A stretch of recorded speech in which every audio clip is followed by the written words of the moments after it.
महोदय, हम आपके पहचान पत्र की जांच करना चाहते हैं। डेविल कबीले के दस्ते के नेता ने येज़ेवेन को हठपूर्वक देखा। थप्पड़। येज़ेवेन ने उसे सीधे थप्पड़ मारा और शैतान कबीले के दस्ते के नेता का चेहरा मौके पर ही एक गेंद में टूट गया। आपको क्या लगता है कि आप क्या हैं? तुम्हारी हिम्मत कैसे हुई मेरे पहचान पत्र की जांच करने की? येज़ेवेन ने स्थिति का लाभ उठाया और कहा। उसे उम्मीद नहीं थी कि वे उसके पहचान पत्र की जांच करने के लिए कहेंगे। स्वाभाविक रूप से उसके पास इस समय एक नहीं था। इस समय फील्ड रेस के स्क्वाड लीडर ऐसा लग रहा था जैसे उसे मूर्खतापूर्ण तरीके से पीटा गया हो। हालांकि अन्य राक्षसों को बिल्कुल भी आश्चर्य नहीं हुआ। दानव क्षेत्र में एक उच्च श्रेणी के दानव के लिए एक निम्न श्रेणी के दानव को हराना बहुत आम बात थी। इसके अलावा वे भी अपने दिल में चुपके से हैरान थे। मानव रूप धारण करने वाला यह श्रेष्ठ दैत्य बहुत बलवान था। आकाशीय क्षेत्र के शैतान कबीले के इस दस्ते के नेता को बिना किसी प्रतिक्रिया के सीधे पीटा गया। यह कहा जाना चाहिए कि वह बिल्कुल भी प्रतिक्रिया नहीं कर सका। वे मन ही मन आश्चर्य कर रहे थे। वे इस समय फिर से येज़ेवेन को भड़काने की हिम्मत कैसे कर सकते थे? क्या आप इस चाचा के व्यवसाय में देरी के लिए दंड सहन कर सकते हैं? यह चाचा विशेष रूप से रिपोर्ट करने के लिए वापस आए। यह शैतान भगवान द्वारा व्यक्तिगत रूप से आदेशित एक कार्य है। क्यों? क्या आप भी हस्तक्षेप करना चाहते हैं? येज़ेवेन ने इन राक्षसों की ओर रुखाई से देखा। उनकी हड्डियों से निकली अभिमानी आभा ने उन्हें मजबूती से दबा दिया। इन दैत्यों की हिम्मत भी नहीं थी कि वे सिर उठाकर उनकी ओर देखें।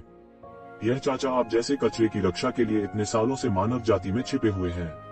अब आप वास्तव में मुझसे पूछताछ करने की हिम्मत करते हैं। मुझे लगता है कि तुम सब जीने से थक गए हो। येज़ेवेन ने ठंडेपन से कहा। हाँ, यह सब हमारी गलती है। इस समय डेविल कबीले के दस्ते के नेता में पहले जैसी कठोरता नहीं थी। इस व्यक्ति की पहचान चाहे जो भी हो, उसके रूप की तुलना में उसकी आभा में कोई कमी नहीं थी। यह एक श्रेष्ठ दानव की आभा थी। हालांकि वे नहीं जानते थे कि उसने किस तरीके का इस्तेमाल किया, क्योंकि वह मानव जाति के ऊपरी सोपानों में एक जासूस था। यह स्पष्ट रूप से प्राचीन काल में अकेले शैतान कबीले के लिए बहुत महत्वपूर्ण था। यह कुछ ऐसा नहीं था जिसे उनके जैसे मध्यम स्तर के राक्षस जान सके। इसके अलावा वे उसके मुंह से यह भी जानते थे कि यह वास्तव में कुछ ऐसा था जिसे शैतान भगवान ने व्यक्तिगत रूप से आदेश दिया था। अब मानव जाति ने सभी प्रमुख जातियों को तारों वाले आकाश की गहराई में बैठक करने के लिए आमंत्रित किया है। मैं इस मामले की रिपोर्ट करने के लिए वापस आ गया हूँ। यदि आप में से कोई मेरे लिए मार्ग का नेतृत्व कर सकता है तो मैं आपको लाभ का एक हिस्सा दूंगा। येज़ेवेन ने कई शैतानों को देखा और कहा। उसकी दमनकारी आंखों ने इन शैतानों को उत्तराधिकार में अपना सिर नीचे कर लिया। मैं कर लूंगा सर। मैं इन वर्षों में गश्त का प्रभारी रहा हूँ, इसलिए मैं इस आधार से बहुत परिचित हूँ। डेविल कबीले के कप्तान ने तेजी से आगे बढ़कर विनम्रता से कहा। उसने लापरवाही से एक बड़ी तबाही मचाई थी, इसलिए स्वाभाविक रूप से उसे सोचना पड़ा इस समय एक उपाय। अन्यथा जब तक येज़ेवेन शैतान भगवान के सामने एक शब्द भी कहता, वह समाप्त हो जाता। येज़ेवेन ने अपनी आंखें सिकोड़ ली। उनके शब्दों से एक बहुत ही महत्वपूर्ण जानकारी सामने आई, यानी यह जगह शैतान जाति की मांग नहीं थी, यह सिर्फ एक आधार था। मैं कई सालों से यहाँ नहीं हूँ। इस बेस का निर्माण काफी अच्छा है। यह अधिक से अधिक डेविल वर्ल्ड के वातावरण की तरह होता जा रहा है। येज़ेवेन डेविल रेस के स्क्वाड लीडर के नेतृत्व में ग्रह की गहराई तक गए। उसके दिल में अतुलनीय झटका लगा। इस ग्रह पर कई शैतान रहते थे। कई शैतान और राक्षस भी थे जो केवल डेविल वर्ल्ड में ही देखे जा सकते थे। यह डेविल वर्ल्ड के लघु संस्करण की तरह था। येज़ेवेन के दिल में अतुलनीय झटका लगा। डेविल वर्ल्ड ने वर्षों में स्टाररी स्काई की गहराई में बहुत सारी ताकतें विकसित की थीं। अन्यथा वे आश्चर्यजनक रूप से मानव जाति पर आक्रमण करने में सक्षम नहीं होते। यह स्वाभाविक है। हमारी शैतान जाति को विकसित होने के लिए अभी भी ऐसे वातावरण में रहने की आवश्यकता है। हमारे जैसे शैतान जो दिव्य अस्तित्व के क्षेत्र में प्रवेश कर चुके हैं, स्वाभाविक रूप से राक्षसी ऊर्जा पर निर्भरता से छुटकारा पा सकते हैं। हालांकि अभी भी कई छोटे शैतान हैं जो साधना के लिए आसुरी शक्ति से छुटकारा नहीं पा सकते हैं। इस बेस को बनाने में हमने काफी संसाधन खर्च किए हैं। महोदय, आप कई वर्षों से मानव जाति में गुप्त रूप से रहे हैं, इसलिए आप नहीं जानते होंगे कि अब हम पहले जैसे नहीं रहे। विशेष रूप से शैतान भगवान के उद्भव के बाद शैतान जाति की सभी बिखरी हुई ताकतें एक साथ इकट्ठी हो गई हैं। हमारी ताकत बढ़ गई है और यह मानव जाति के साथ प्रतिस्पर्धा करने के लिए काफी है। डेविल रेस के दस्ते के नेता ने गर्व से कहा। यह वास्तव में अच्छा है, लेकिन इस गठन के साथ क्या हो रहा है? येज़ेवेन ने पूछा। शायद येज़ेवेन के शब्दों ने उसे डरा दिया था, इसलिए वह बिल्कुल भी सतर्क नहीं था। उन्होंने थोड़े चापलूसी भरे लहजे में कहा, यही वह है जो आपने अभी अभी तारों वाले आकाश की गहराई में मानव जाति के इकट्ठा होने के बारे में कहा था। हम उन सभी को मिटा देने की योजना बना रहे हैं। हम मानव जाति की तरह शक्तिशाली नहीं हो सकते हैं।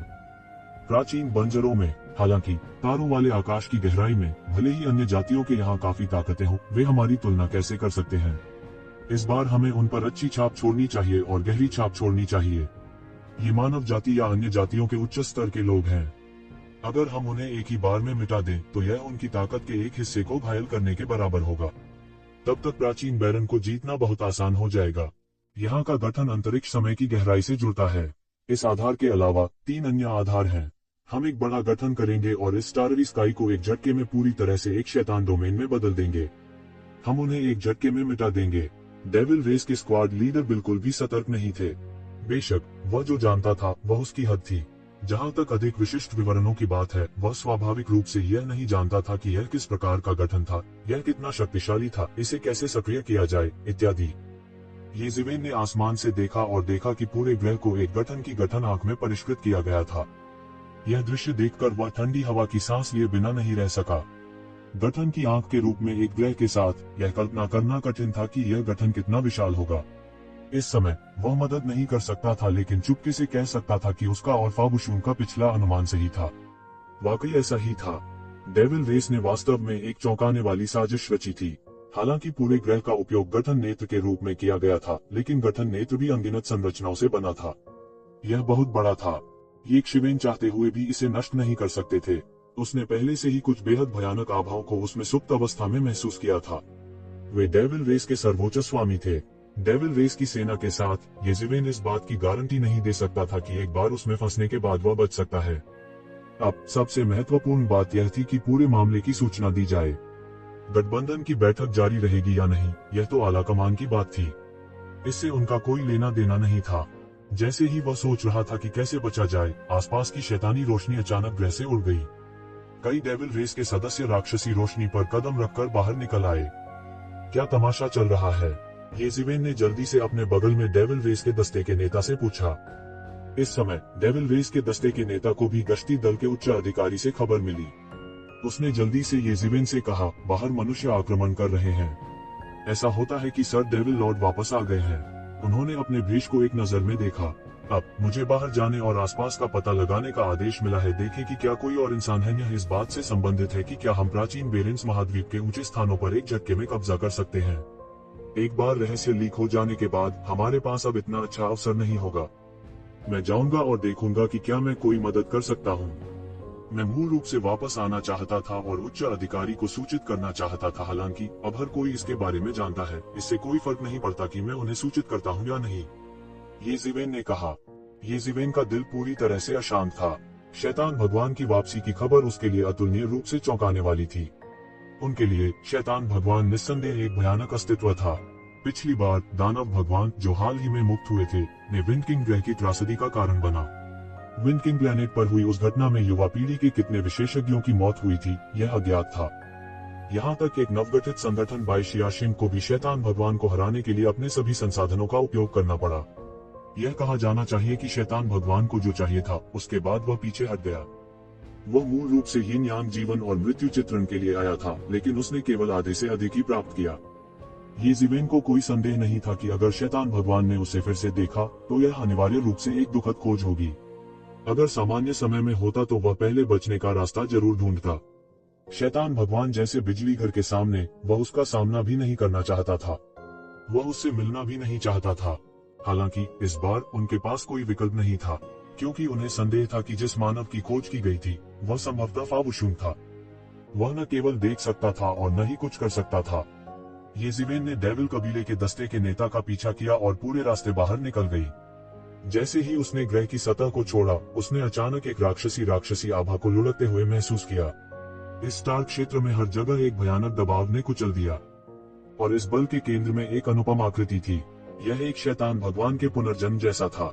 उसके हाथ उठाने और लात मारने से पूरी दुनिया पागलों की तरह बदल गई, मानो एक तूफानी समुद्र अचानक से उठ खड़ा हुआ हो।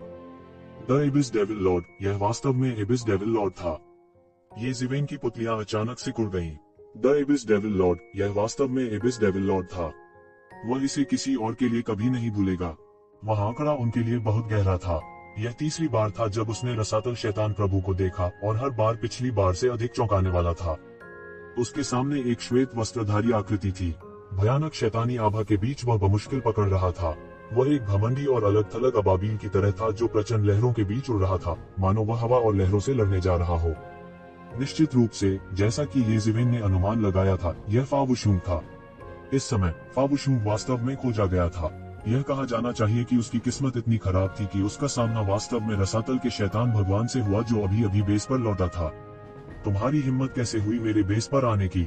रसातल शैतान भगवान ने गहरी आवाज में कहा। उसने हाथ उठाया। ओह, पूरी दुनिया ने रंग बदल दिया और एक भयानक शक्ति तुरंत लुढ़क गई। यह भयानक शक्ति ऊर्जा की एक धारा में बदल गई जो पीली नदी की तरह आगे बढ़ी। इसने तुरंत फावुशूम की दिशा पर बमबारी की। फावुशूम बस चकमा नहीं दे सकता था। इस समय वह इस तूफानी समुद्र में एक छोटी नाव की तरह था जो लगातार ऊपर नीचे लड़खड़ा रही थी।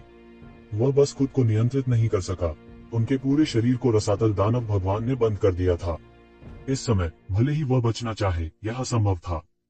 वह केवल यह देख सकता था कि रसातल दानव भगवान का हमला उसके शरीर पर जमकर हुआ। टकराना, तेज आवाज सुनाई दी। एक भयानक शक्ति ने सीधे फावुशूम के शरीर पर बमबारी की। उसकी सारी शक्ति तुरंत उबल गई, लेकिन वह अभी भी ऊर्जा की इस धार की बमबारी को रोक नहीं सका। ऊर्जा की यह धार स्पष्ट रूप से वह नियम था जिसे रसातल दानव भगवान ने समझा था। यह तुरंत ही ऊपर आ गया और सीधे फावुशूम के शरीर पर कहर बरपाया। पफ! उसने मुंह भर खून उगल दिया और उसका पूरा शरीर टूटते तारे की तरह उड़ गया। फिर वह एक उल्कापिंड से टकराया और उसे धूल में बदल दिया। फिर वह धीरे धीरे धीमा हो गया। शैतान राजा की ओर देखते हुए उसकी आंखें जिद से भर गईं और कहा, तुम रसातल के शैतान राजा हो। हाँ, मैंने नहीं सोचा था कि आज मैं फावुशूम पौराणिक शैतान को देख पाऊंगा। रसातल का राजा, किंवदंतियों के अनुसार आप शैतान कबीले के सबसे मजबूत कृषक हैं। मैंने नहीं सोचा था कि मुझे आपके खिलाफ लड़ने का मौका मिलेगा। हाँ, यह बहुत अच्छा है। हाँ, लेकिन अब तुम सब पहले ही गिर चुके हो। रसातल दानव भगवान ने आह भरी जैसे कि वह एक अकेला विशेषज्ञ था। आप फावुशूम हैं, आपका नाम बहुत प्रसिद्ध है। यहाँ तक मैंने भी आपके बारे में सुना है। मैं देख सकता हूँ कि आप भी एक पुरुष हैं। कैसे हो? मैं आपको एक मौका दूंगा। अब जब तक आप हमारे दानव के सामने आत्मसमर्पण करते हैं रेस, मैं आपको व्यक्तिगत रूप से एक मानव दानव में बदल दूंगा। उस समय आप सभी प्रकार की सर्वोच्च मार्शल आर्ट चुनने में सक्षम होंगे। आप हमारी डेमन रेस के उच्च स्तरीय विशेषज्ञ भी बनेंगे। क्या यह मानव जाति में होने से बेहतर नहीं है? रसातल दानव भगवान ने परीक्षा दी। उसकी आवाज बड़बड़ा रही थी।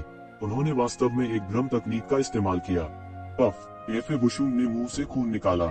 महत्वपूर्ण क्षण में उसने रसातल दानव भगवान के भ्रम से मुक्त होने के लिए अपनी जीभ काट ली। यह बहुत डरावना था। रसातल शैतान भगवान ने इसकी ज्यादा परवाह नहीं की। उन्होंने सिर्फ एक साधारण वाक्य के साथ आत्मा को आत्मसात करने वाली महान तकनीक का इस्तेमाल किया था।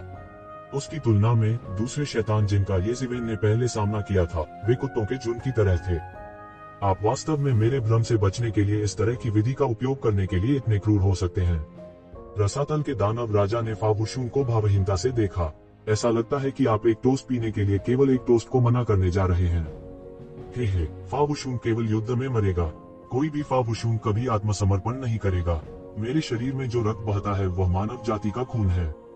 अगर मैं मर भी जाता हूँ तो भी मैं इसे एक पल के लिए भी नहीं भूलूंगा। पल! इस समय फावुशूम फूट फूट कर हंसा। यह सिर्फ रक्तसार का एक शरीर है। जब तक आप तैयार हैं, मैं आपके रक्तसार को बदल सकता हूँ। आपको अपने भौतिक शरीर की भी आवश्यकता नहीं है। ये सब बोझ हैं, वे कुछ भी नहीं है। रसातल दानव भगवान ने तिरस्कार पूर्वक कहा। यह स्पष्ट था कि उन्होंने फावुशूम के आग्रह की परवाह नहीं की। मैं समझ नहीं पा रहा हूँ, मैं किस तरह का व्यक्ति हूँ। मुझे भर्ती करने के लिए रसातल के दानव भगवान को परेशान क्यों करना पड़ रहा है? फावुशूम ने मुंह से खून निकाला और कहा, आप वास्तव में एक बड़े शॉट नहीं हैं। मानव जाति में कई लोग हैं जो आपसे अधिक शक्तिशाली हैं। हालांकि आप मानव जाति द्वारा पोषित तथाकथित स्वर्ग के गौरव हैं। यदि आप भी हमारी मानव जाति के सामने आत्मसमर्पण कर देते हैं तो यह आपकी मानव जाति के लिए कितना बड़ा आघात होगा। दुर्भाग्य से आप अभी भी नहीं जानते कि एहसानों की सराहना कैसे करें। रसातल दानव भगवान ने आह भरी और कहा, अतीत में वापस सोच रहा हूँ। दानव भगवान, आप भी हमारी मानव जाति के पूर्वजों से हार गए थे। आपको अब तक सील कर दिया गया था। ऐसा कहा जाता है कि यदि आपने जीवन और मृत्यु के गहरे अर्थ को नहीं देखा होता तो आप मिट्टी के प्याले में बदल जाते। आपने उस समय आत्मसमर्पण क्यों नहीं किया? यदि आपने समर्पण कर दिया होता तो आप हमारी जाति के सम्मानित अतिथि होते। इस समय फावुशूम ने पूछा। जब रसातल दानव भगवान सील के नीचे दबा हुआ था तो उसने आत्मसमर्पण क्यों नहीं किया? अगर उसने आत्मसमर्पण कर दिया होता तो सब कुछ अलग होता। वह इतने सालों तक जेल में न रहता। हा हा हा हा, दिलचस्प। आप एक दिलचस्प इंसान हैं। जैसा आप सोचते हैं मैं किस तरह का इंसान हूँ, मैं आपकी मानव जाति को कैसे आत्मसमर्पण कर सकता हूँ और कुत्ता बन सकता हूँ। यह भाग्य है। अब सब कुछ उल्टा हो गया है। 30 साल पूर्व में, 30 साल पश्चिम में। मेरे लिए दमन का बदला लेने का समय आ गया है। रसातल दानव भगवान जोर से हंसे और बोले, यह सही है दानव भगवान, आपकी गरिमा है। हालांकि मैं तुम्हारी नजरों में केवल एक तुच्छ व्यक्ति हूँ, लेकिन मेरी भी अपनी गरिमा है। मैं घुटना टेक कर जीने के बजाय खड़े मरना पसंद करूंगा। दानव जाति का कुत्ता बने। मैं इतना सस्ता नहीं हूँ। फाबुशून ने कड़वी मुस्कान के साथ कहा, तुम काफी दिलचस्प हो। रसातल दानव भगवान ने फाबुशून को देखा और कहा, ठीक है, यह देखते हुए कि आपके पास अभी भी रीढ़ की हड्डी है, ठीक अतीत की तरह, मैं मूल रूप से आपको मारना चाहता था और आपकी लाश को कठपुतली में बदलना चाहता था। लेकिन अब मुझे लगता है कि इसके बारे में मैं तुम्हारी लाश को वैसे ही छोड़ दूंगा और तुम्हें शांति से रहने दूंगा। हालांकि रसातल दानव भगवान के शब्दों में सहानुभूति की भावना थी, लेकिन उनका अहंकार निस्संदेह परिलक्षित हुआ। फाबुशून की लाश को वैसा ही छोड़ना और उसे शांति से रहने देना यह दिखाता है कि उसने फाबुशून का पूरी तरह से फायदा उठाया था। हालांकि वास्तव में ऐसा ही था। फाबुशून को पूरी तरह से हराने के लिए उसे केवल एक छोटी सी चाल चलने की जरूरत थी। उसके पास वापस लड़ने की ताकत भी नहीं थी। यही वह सच्ची ताकत थी जिस पर वह दुनिया में बिना किसी बाधा के आगे बढ़ने के लिए भरोसा करता था। धन्यवाद दानव भगवान, फिर आओ, मुझे देखने दो कि तुम्हारे पास और क्या चालें हैं। फाबुशून को खड़े होने के लिए संघर्ष करना पड़ा। हालांकि वह गंभीर रूप से घायल था, फिर भी वह भाले की तरह सीधा खड़ा था। फिर तुम जा सकते हो और मर सकते हो, रसातल दानव भगवान ठंड से चिल्लाया। अनगिनत कानून उसके चारों ओर प्रकट हुए, अपने साथ एक राक्षसी शक्ति लेकर आए जो ऊर्जा की एक असीम धार में बदल गई, तुरंत फाबुशून पर बमबारी की। इस समय फाबुशून के शरीर से भी एक प्रबल शक्ति का उत्सर्जन हुआ। वह वास्तव में रसातल दानव भगवान के खिलाफ लड़ने का इरादा रखता था। मरते दम तक लड़ो, इस वाक्य का उनसे सबसे अच्छा निष्कर्ष निकला। कोई फर्क नहीं पड़ता कि कब या कब, यहाँ तक जब वह सबसे खतरनाक स्थिति में थे, फाबुशून ने कभी हार नहीं मानी। स्वोश, अचानक एक सुनहरी आकृति सीधे शून्य को पार कर गई। शून्य में यह एक विशाल सुनहरे हाथ में बदल गया, तुरंत फाबुशून को पकड़ लिया। टकराना। फाबुशून के पास प्रतिक्रिया के लिए समय नहीं था। वह सीधे विशाल सुनहरे हाथ से पकड़ा गया और तुरंत 1000 मील दूर ले आया। बूम, वह स्थान जहां वह एक क्षण पहले खड़ा था, तुरंत ऊर्जा की एक विशाल धार से जलमग्न हो गया। भयानक शक्ति ने उसके सामने सब कुछ तहस नहस कर दिया। भयानक शक्ति तुरंत उबल पड़ी, पूरी तरह से अंतरिक्ष को चकनाचूर कर दिया और भीतर से अराजकता फैल गई। क्योंकि अंतरिक्ष पूरी तरह से बिखर गया था, पूरी जगह अराजक सागर में बदल गई। यह बेहद शानदार लग रहा था। फाबुशून की तो बात ही छोड़ दें, अगर कुछ और भी होते तो यह पूरी तरह से बेकार होता। ये ज़िवेन, इस महत्वपूर्ण क्षण में फाबुशून, जो मूल रूप से विरोध करना चाहते थे, ने तुरंत इस विशाल हाथ की उत्पत्ति को पहचान लिया। इसलिए उसने विरोध नहीं किया और येशिवेन को उसे ले जाने दिया। बिल्कुल, यह मैं ही हूँ। इस समय मेरे अलावा और कौन हो सकता है। येशिवेन शाप देने से खुद को रोक नहीं सका। आप वास्तव में अभी बहुत बहादुर थे। आपने रसातल दानव भगवान के खिलाफ लड़ने की हिम्मत भी की। हा हा हा। दरअसल उसकी नजरों में शायद मैं चींटी जितना भी अच्छा नहीं हूँ। मैं बस थोड़ा बेहतर मरना चाहता हूँ। फाबुशून खून की उल्टी करते हुए फूट फूट कर हंसा। थोड़ा बेहतर मरो। हा हा हा, ठीक कहा। ये शब्द बिल्कुल वही है जो मैं सोच रहा हूँ। मैंने पहले एक कहावत सुनी है, हालांकि यह थोड़ा अश्लील है। यह एक आदमी के शब्द हैं।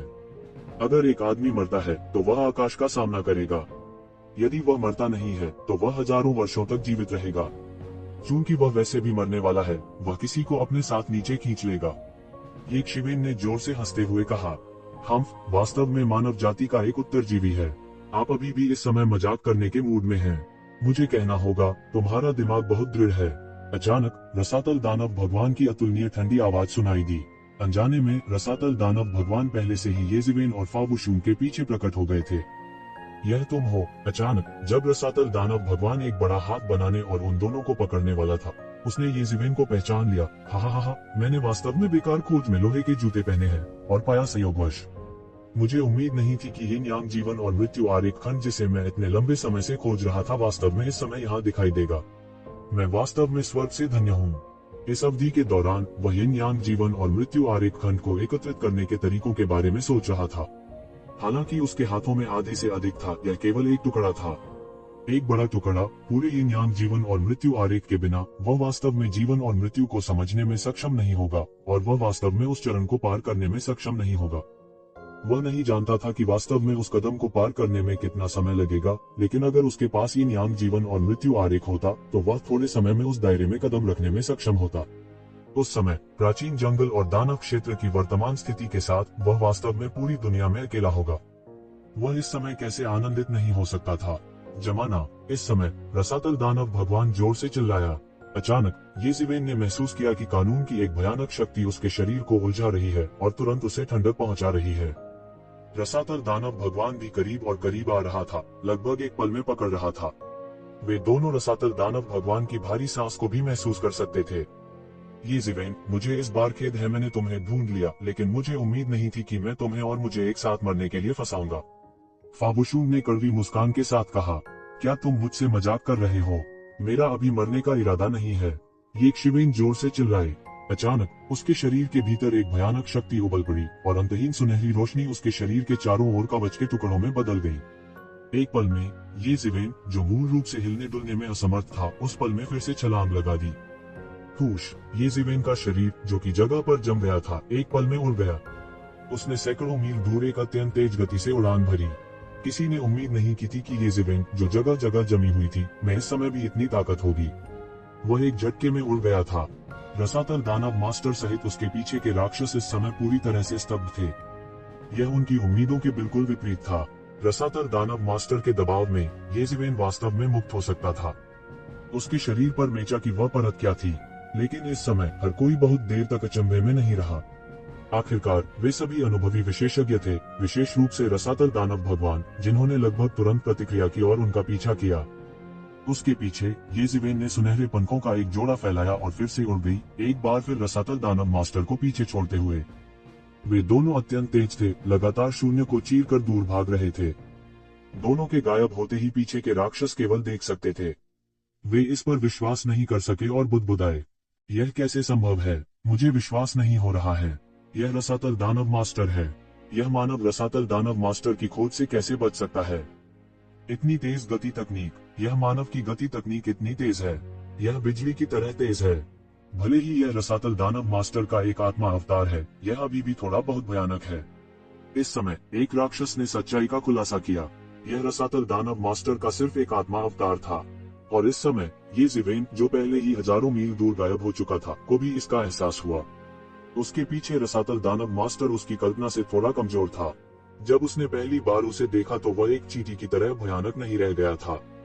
हालांकि वह पहले से कई गुना अधिक शक्तिशाली था। अगर वह ध्यान से वापस उस दृश्य को याद करता तो वह अभी भी अजयता के अत्याचारी और भयानक दृश्य को महसूस कर सकता था।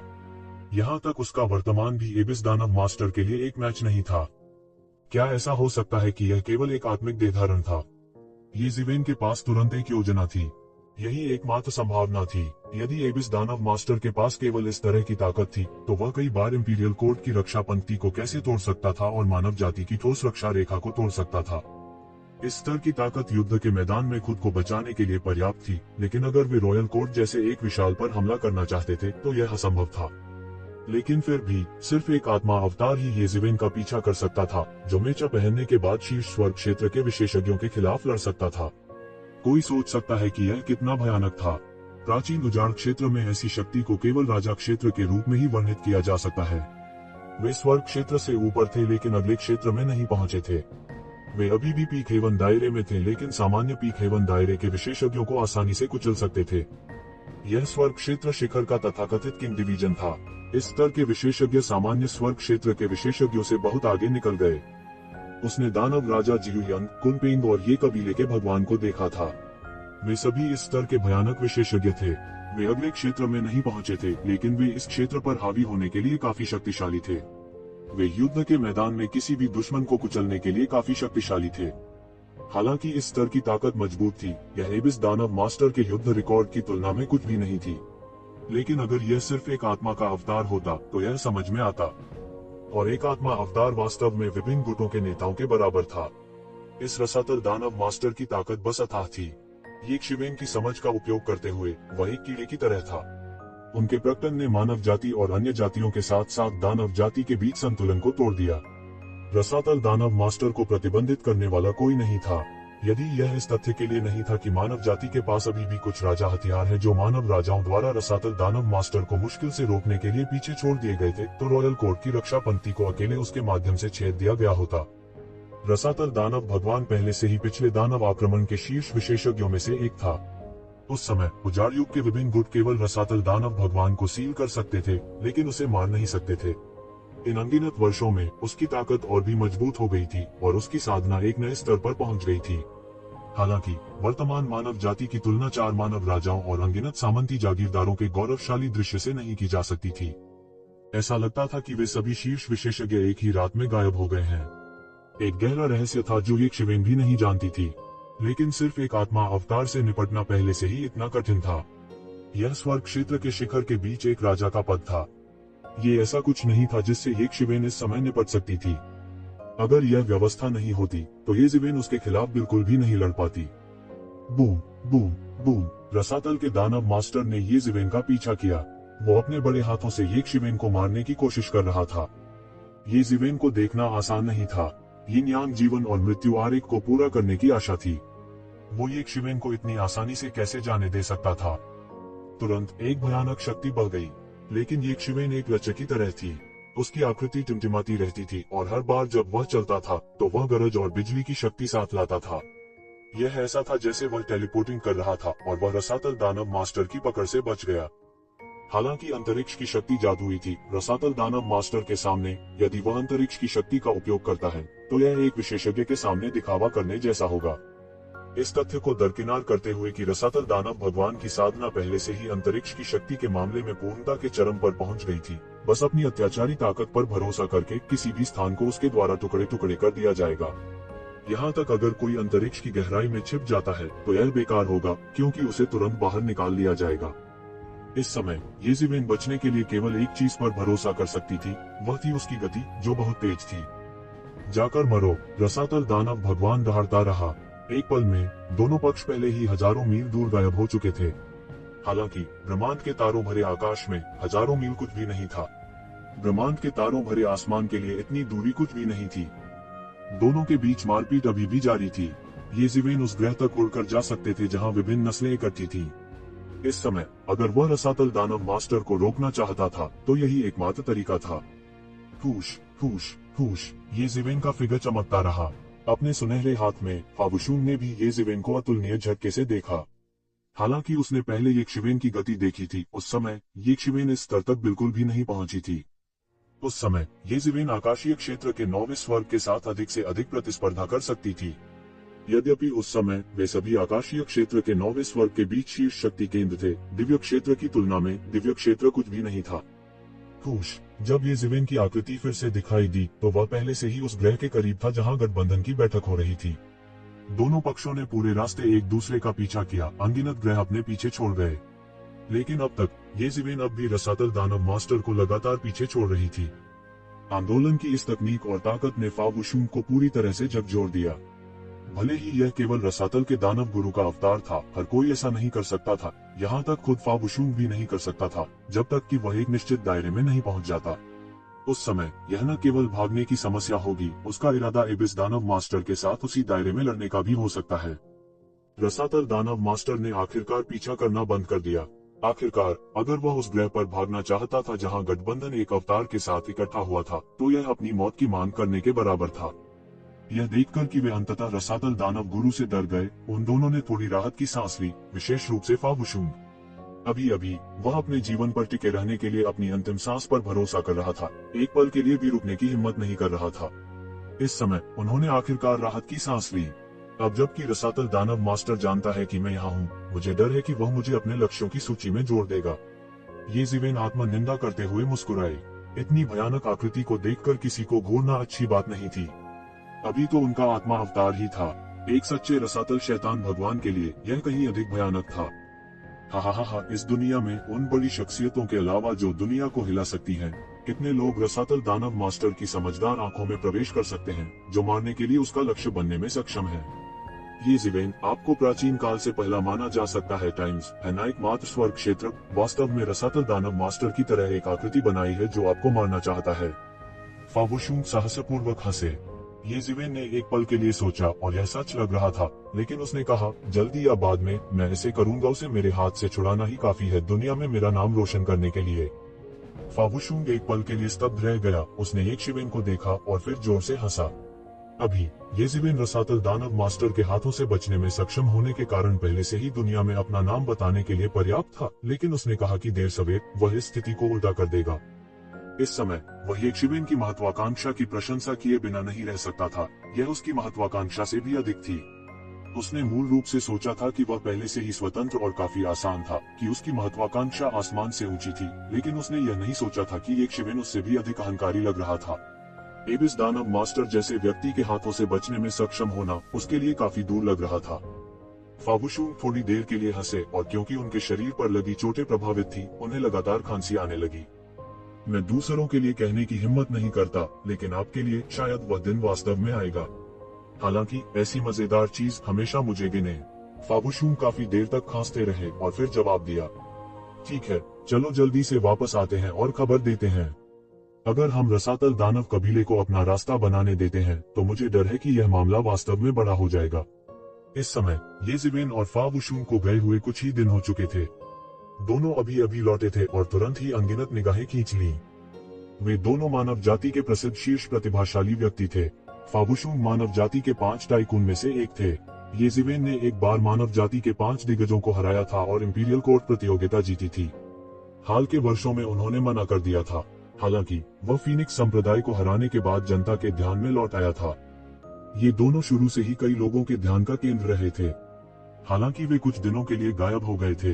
पूरे ग्रह में तरह तरह की अफवाहें और बदनामियां फैल रही थी। विशेष रूप से विभिन्न नस्लों के विशेषज्ञ बहुत स्पष्ट थे कि वे सीधे एक दूसरे के खिलाफ नहीं लड़ सकते थे। युवा पीढ़ी के बीच टकराव ही उनके लिए एक दूसरे की ताकत को परखने का एकमात्र तरीका था। पिछले कुछ दिनों में हालांकि कुछ संप्रदाय और ताकतें इस अवसर का उपयोग अपने व्यक्तिगत वैमनस्य को निपटाने के लिए कर रही थी, लेकिन यह धीरे धीरे युवा पीढ़ी के लिए मंच बन गया था। विभिन्न नस्लों के अधिक से अधिक शीर्ष प्रतिभाएं लड़ाई में शामिल हो गए थे। शुरुआत में निचले स्तर के जीनियस ही लड़ाई में शामिल हुए थे। हालांकि लड़ाई जल्द ही उन शीर्ष प्रतिभाओं के स्तर तक पहुंच गई। मानव जाति की ओर से संसार भर में विख्यात 5 दैत्यों ने भी उन्हें भड़काना प्रारंभ कर दिया था। इस दौरान दोनों गायब हो गए थे। हर कोई नहीं जानता था कि उनका अपना मिशन था, इसलिए कॉन्स्पिरेसी थ्योरी के कई समर्थकों का मानना कि वे जरूर छिप गए होंगे, नहीं तो वे इस समय कैसे गायब हो सकते थे। इस सिद्धांत के कई समर्थक थे, विशेष रूप से विभिन्न नस्लों के विशेषज्ञ जो उन दोनों को चुनौती देना चाहते थे। इस समय उन दोनों को न पाकर वे काफी उदास थे, इसलिए उन्होंने तरह तरह की भद्दी टिप्पणियां की। हालांकि मानव जाति के युवा प्रतिभाएं बहुत व्यथित थे और बाहर आकर इन लोगों को सबक सिखाना चाहते थे, लेकिन ताकत के मामले में उनके पास अत्यधिक लाभ नहीं था। विशेष रूप से जिन लोगों ने उन दोनों को चुनौती देने का साहस किया, वे युवा पीढ़ी के शीर्ष प्रतिभाशाली थे। इसलिए भले ही मानव जाति के युवा प्रतिभाओं ने कार्रवाई की, उनके जीतने की संभावना बहुत अधिक नहीं थी। ऐसे में ये दोनों और भी लोगों का फोकस बन गए थे। वे अभी ग्रह की गहराई में लौट आए थे और युवा पीढ़ी के कुछ शीर्ष आंकड़ों को तुरंत आकर्षित किया।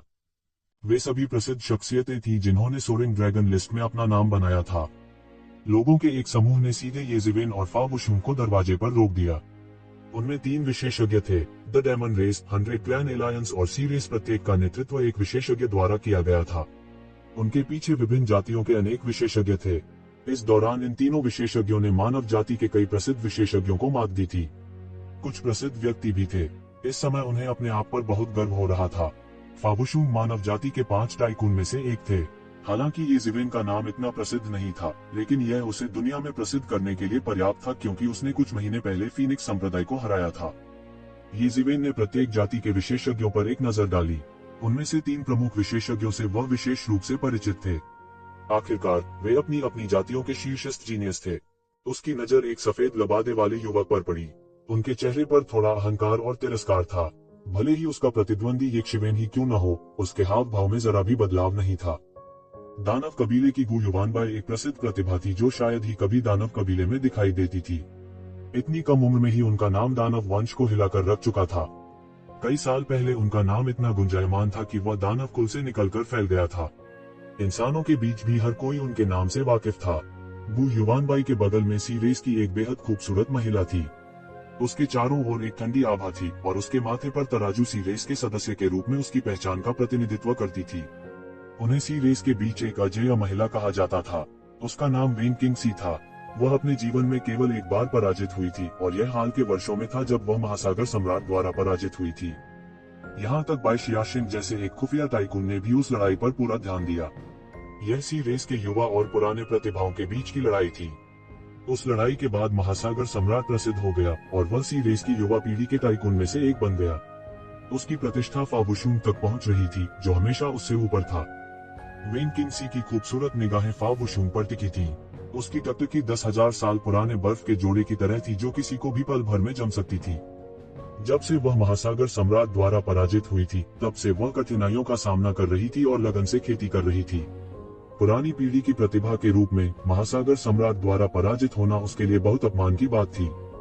संयोग से यह गठबंधन की बैठक का अवसर था। वह फावुशुन का उपयोग यह साबित करने के लिए करेगी कि वह अभी भी सी रेस के शीर्ष विशेषज्ञों में से एक थी और यहाँ तक महासागर सम्राट की भी उससे तुलना नहीं की जा सकती थी। इन वर्षों में फावुशुन को हिडन ड्रैगन सूची और बढ़ते ड्रैगन सूची में हमेशा फावुशुन से कम स्थान दिया गया था, जैसा कि बाई शियाशिन द्वारा आंका गया था। अगर वह फावुशुन को हरा सकती है तो सभी को पता चल जाएगा कि वह महासागर सम्राट से ज्यादा मजबूत थी। वेन किंग सी के बगल में 100 दौड़ के गठबंधन के विशेषज्ञ गहरे रंग की त्वचा वाले एक मजबूत व्यक्ति थे। वह मनुष्य से अलग नहीं दिखता था, लेकिन उसके पीछे एक बड़ी पूंछ थी। यह मजबूत और शक्तिशाली था और यह एक तेज ब्लेड की तरह शून्य में झूलता रहा, आकाश को चीरता रहा। स्थानिक दरारें उसके पीछे उठती और गिरती रहीं। यह क्यूई वीमिंग था, बेली कबीले का एक भयानक प्राणी, 100 दौड़ गठबंधन के 10 शाही कुलों में से एक। यह कबीला 100 रेस एलायंस में भी प्रसिद्ध था और क्यूई वीमिंग जियागो कबीले और उत्तरी पर्वत कबीले से नीच नहीं था। उनके पास कई विशेषज्ञ थे और उन्हें एक अत्यंत शक्तिशाली कबीला कहा जा सकता था। तुम तीनों क्या चाहते हो? येशिवेन ने उन तीनों की तरफ ठंडी निगाह से देखा और कहा, मैंने सुना है कि आपने फीनिक्स संप्रदाय को हरा दिया है और घमंड से बोला है। मैं देखना चाहता हूं कि आप कितने मजबूत हैं। सबसे पहले बोलने वाले गु युवानबाई थे। वह असाधारण जन्म का था, उसकी प्राकृतिक प्रतिभा अत्यंत असाधारण थी और उसकी वंशावली महान थी। इस समय उन्होंने किसी को भी गंभीरता से नहीं लिया। भले ही वह 10 महान दानव राजा कुलों में से कोई हो, उसने वास्तव में उन्हें गंभीरता से नहीं लिया। क्या आप मेरी चुनौती स्वीकार करने का साहस करते हैं? मैंने लंबे समय से आपके नाम के बारे में सुना है। मैंने सुना है कि आप इंपीरियल कोर्ट प्रतियोगिता के चैंपियन थे। मैं मानव कबीले के चैंपियन के साथ भी लड़ना चाहता हूँ। वेन क्विंग सी ने एक फीकी मुस्कान के साथ कहा, लेकिन इसने लोगों को गर्माहट का एहसास नहीं कराया, बल्कि इसने उन्हें और भी ठंडा महसूस कराया। मेरे पास और कोई कारण नहीं है, मैं बस तुम्हें एक सबक सिखाना चाहता हूँ। बेली ली ने दीर्घ भाव से कहा, मैं लंबे समय से तुम्हें एक आंख की किरकिरी के रूप में देख रहा हूँ। मैं देखना चाहता हूँ कि तुम इसके योग्य होने के लिए कितने मजबूत हो। मुझे सबक सिखाओ। तुम्हें लगता है कि तुम योग्य हो? दफा हो जाओ, मेरे पास अब तुम्हारे साथ खेलने का समय नहीं है, येशिवेन ने ठंडेपन से कहा। उनकी राय में इस समय उच्च अधिकारी को सूचित करना अधिक महत्वपूर्ण था। यदि शैतान वंश सफल हुआ तो यह एक बड़ी समस्या होगी। बाकियों के लिए तो यह केवल एक तुच्छ मामला था, विशेष रूप से इन लोगों का व्यवहार। उनकी नजर में यह बिल्कुल बच्चों के खेल जैसा था, एक बच्चे का खेल। 3 अद्वितीय प्रतिभाओं के पीछे लोगों के चेहरे तुरंत काले पड़ गए। येशिवेन की नजर में उनकी चुनौती बच्चों का खेल थी। उनके लिए यह बहुत बड़ा अपमान था। उन्होंने वास्तव में उन्हें बच्चों के खेल के रूप में वर्णित करने का साहस किया। क्रोध, बेकाबू क्रोध। तुम बच्चे, तुम्हारी इतनी घमंडी होने की हिम्मत कैसे हुई? तुम सबसे पहले कहने वाले हो कि मैं घर खेल रहा हूँ। बेली ली, जिनका स्वभाव खराब था, गुस्से में बोलने वाले पहले व्यक्ति थे। यह बच्चों का खेल है या नहीं, आपको जल्द ही पता चल जाएगा। वेन किंग सी की आंखें लगातार निगल रही थीं और एक डरावनी ठंडी रोशनी छोड़ रही थीं। उसकी आभा धीरे धीरे छूट रही थी। एक चुने, एक बच्चे का खेल, गु युवानबाई ने ठंडेपन से कहा। येशिवेन के शब्दों ने उसके दिल में गुस्सा पूरी तरह से भड़का दिया था। दफा हो जाओ, मेरे पास तुम्हारे साथ खेलने का समय नहीं है। येशिवेन कुछ भी कहने में बहुत आलसी थी। उन्होंने सीधे फावुशुन का समर्थन किया और ग्रह की गहराई की ओर चल पड़े। फावुशुन को स्वस्थ होने के लिए एक शांत जगह की जरूरत थी। एक बच्चे का खेल, मुझे कहना होगा, मैं तुम्हें अब और भी ज्यादा पसंद नहीं करता। बेली ली ने उपहास किया और एक कदम आगे बढ़ाया। उसका शरीर क्षैतिज रूप से येशिवेन के सामने आ गया, जिससे उसका रास्ता अवरुद्ध हो गया। येशिवेन ने एक गहरी सांस ली। ऐसा लगता है कि अगर मैं तुम्हें नहीं मारूंगा तो तुम एक तरफ नहीं हटोगे। ये जिवेन की आंखों में एक दबी हुई रोशनी चमक उठी। तुम्हें पीटा? तुम किसके बारे में बात कर रहे हो? बेली ही को तुरंत गुस्सा आ गया। उसे पहले कभी इस तरह से नीचे नहीं देखा गया था। एक पल में वह चला गया। उसकी मीनार जैसी आकृति एक शिवेन की ओर बढ़ गई। यह इतनी तेज थी कि कई लोगों के पास प्रतिक्रिया करने का समय ही नहीं था। उन्होंने बेली ही की मुट्ठी को एक शिवेन की ओर बढ़ते हुए देखा। यह उनके विशाल शरीर से बिल्कुल अलग था। कोई नहीं बता सकता था कि इतने विशाल शरीर में वास्तव में इतनी तेज गति समाहित है।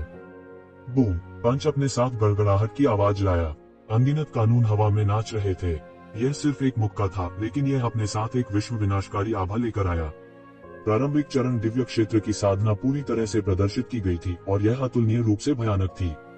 वह वास्तव में 100 क्लैन एलायंस में युवा पीढ़ी के नेताओं में से एक थे। बस यही साधना ही उसके लिए सबको हेय दृष्टि से देखने के लिए काफी थी।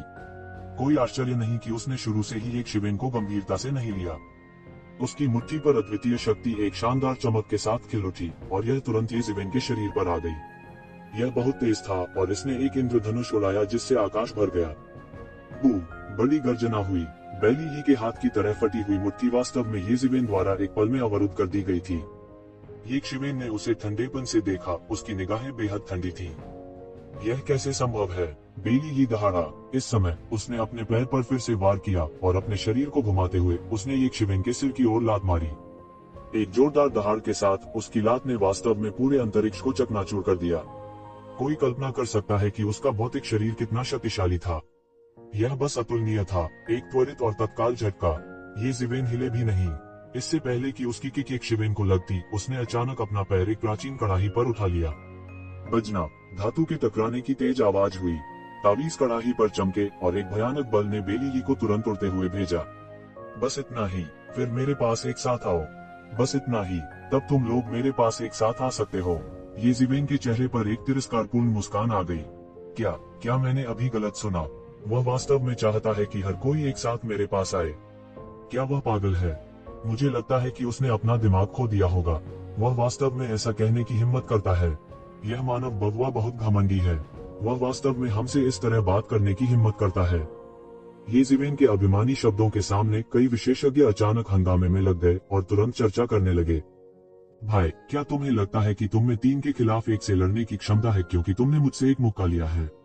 मुझे लगता है कि तुम बहुत घमंडी नहीं हो। मैं अकेला ही तुम्हें हरा सकता हूँ। बेली ही ने गुस्से में कहा। वह हमेशा अहंकारी और निरंकुश था, दूसरों को अपनी आंखों में नहीं डालता था। तब से एक साधारण इंसान ने उसे अपनी आंखों में न डालने का साहस किया। नीचे देखे जाने के इस एहसास ने उसे तुरंत विस्फोट कर दिया। वह पूरी तरह से भूल गया था कि वह मूल रूप से ये शिवेन को खोजने आया था क्योंकि उसने ये शिवेन की प्रतिष्ठा के बारे में सुना था। उसने केवल यही सोचा था कि उसने एक शिवेन को नीचे नहीं देखा, लेकिन एक शिवेन ने वास्तव में उसे नीचा दिखाने का साहस किया। यह बिल्कुल असहनीय था। उनके शरीर पर आभा पूरी तरह से मुक्त हो गई थी। उसकी आभा राक्षसी थी, मानो अनगिनत देवता उसके पीछे प्रकट हो गए हों। एक हेवन पैरागॉन विशेषज्ञ के रूप में उसके पास अभी भी इतनी ताकत थी। भयानक आभा ने तुरंत पूरे स्थान को दबा दिया। भले ही उपस्थित सभी लोग विभिन्न कुलों के शीर्ष विशेषज्ञ थे, फिर भी वे इस समय दबाव महसूस कर रहे थे। बेली ही विशेषज्ञों से भरे बेली कबीले से बाहर खड़े होने में सक्षम थे। वह निश्चित रूप से कोई साधारण व्यक्ति नहीं थे। सबकी एक जैसी भावना थी। बेली ही बस एक अधिपति का पुनर्जन्म था। असाधारण प्रतिभाएं सभी उसके सामने तैरते बादल थे। वे बिल्कुल भी उसके समान ही उल्लेख किए जाने के योग्य नहीं थे।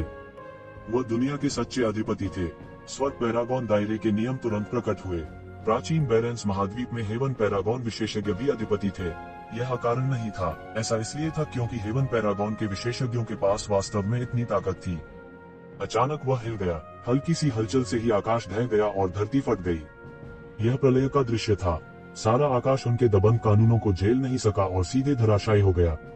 यह ग्रह का वातावरण था। हालांकि यहाँ अंतरिक्ष को सुदृढ़ किया गया था, इसकी तुलना ग्रह के अंदर से नहीं की जा सकती थी। उल्लेख नहीं है, जो लड़ रहा था वह पहले से ही स्वर्ग पैरागॉन दायरे में था। इस समय कई दिव्य इंद्रियों ने स्कैन किया। हर बार एक स्वर्ग पैरागॉन क्षेत्र विशेषज्ञ लड़े, यह देखने के लिए कई लोगों की इच्छा को आकर्षित करेगा। यहाँ तक अगर एक छोटे बल के नेता ने एक चाल चली, तो यह एक स्वर्ग पैरागॉन क्षेत्र विशेषज्ञ नहीं होगा। जहाँ तक ताकतों के हेवन पैरागॉन दायरे के विशेषज्ञों की बात है, तो वे कोई कदम नहीं उठाएंगे। हेवन पैरागॉन दायरे के विशेषज्ञ जो इस समय एक चाल चलेंगे, उन्हें बड़ी ताकतों और नस्लों के शीर्ष प्रतिभाशाली होने चाहिए।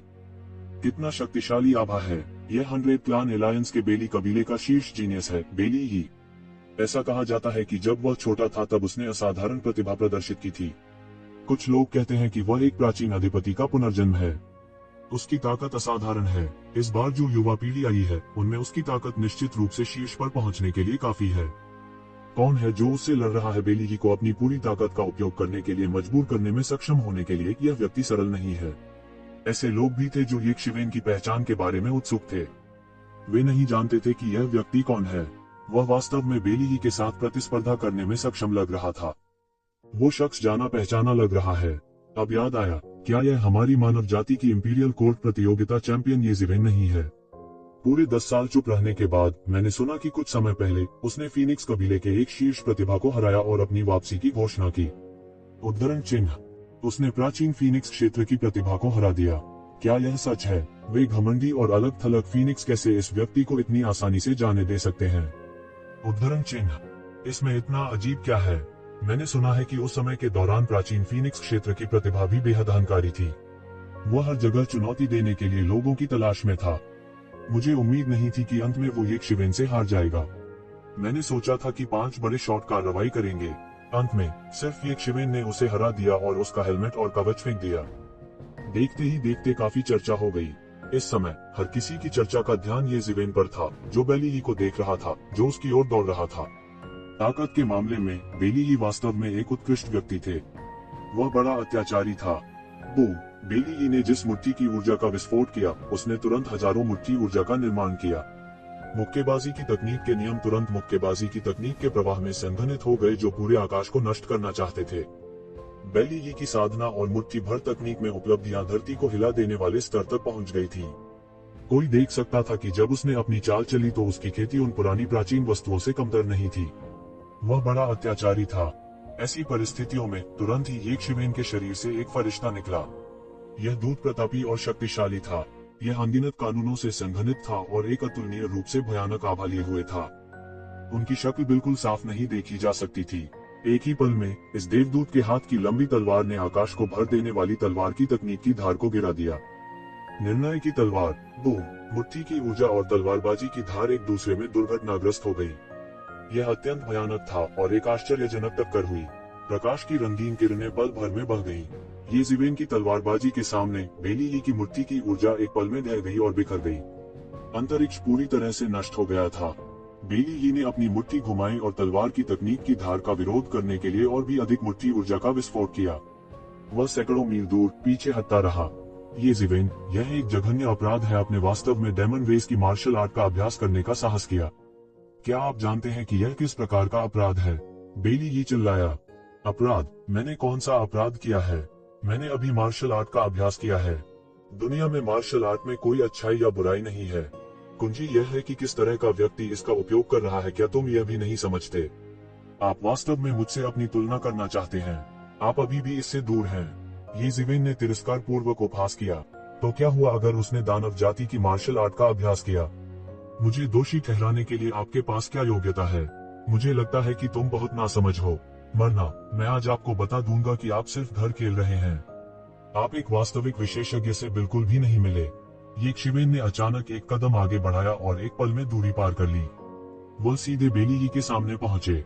उसके पीछे भारी रूप से घायल फावुशून को 9 ड्रैगन्स काल्ड्रॉन द्वारा संरक्षित किया गया था। इस तरह के एक परम हथियार की सुरक्षा के साथ, चाहे कितनी भी शॉकवेव्स क्यों न हो, भले ही लड़ाई उसके ठीक बगल में शुरू हो, उसका उस पर कोई असर नहीं पड़ेगा। फावुशून इस समय गंभीर रूप से घायल हो गए थे। किसी भी तरह से वह किसी भी वास्तविक हमले का सामना नहीं कर सकता था। उसके पीछे का दूत अधिक से अधिक प्रतापी होता गया। शायद यह इसलिए था क्योंकि पतित देवदूत कभी देवदूत हुआ करते थे।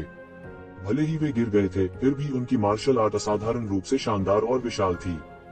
अचानक पतित देवदूत ने अपनी तलवार से वार किया, जिससे एक भयानक सफेद रोशनी सामने आई। यह ऐसा था जैसे आसमान में एक सफेद इंद्रधनुष छा गया हो। बेली की ओर दौड़ते ही इसने तुरंत आकाश को रोशन कर दिया। एक विशाल तलवार जाल बनाने के लिए अनगिनत तलवार रोशनी शून्य में आपस में जुड़ी हुई है। इसने तुरंत बेली को घेर लिया। मेरे लिए तोड़ो, मेरे लिए तोड़ो। पीछे हटते ही बेली गुस्से से दहाड़ा। जोर से दहाड़ते हुए उसने अचानक मुक्का मारा। अनगिनत सफेद रोशनी बह गई। उनके शरीर पर आभा भी एक पल में आसमान छू गई। उनका कद भी कुछ बढ़ गया था। अंतहीन मुट्ठी ऊर्जा उड़ गई, पूरे आकाश में तलवार के जाल को चकनाचूर कर देना चाहती थी। गड़गड़ाहट, मुट्ठी की ऊर्जा और तलवार की रोशनी ने एक दूसरे का गला घोंट दिया। दोनों में से कोई भी दूसरे को 1 इंच भी नहीं दे रहा था। हालांकि येज़ेबेल की तलवार की रोशनी इतनी तेज थी कि गतिरोध की स्थिति थोड़ी देर के लिए ही बनी रही। फिर मुट्ठी की ऊर्जा पूरी तरह से ढह गई। येज़ेबेल की तलवार की रोशनी इतनी तेज थी कि गतिरोध की स्थिति थोड़ी देर के लिए ही बनी रही। दिव्य क्षेत्र के प्रारंभिक चरण के विशेषज्ञ की मुट्ठी की ऊर्जा येज़ेबेल के एक भी झटके का सामना नहीं कर सकती थी। अनगिनत तलवार की रोशनी शून्य में फैल गई और बेलीगी के शरीर में तुरंत विस्फोट हो गया।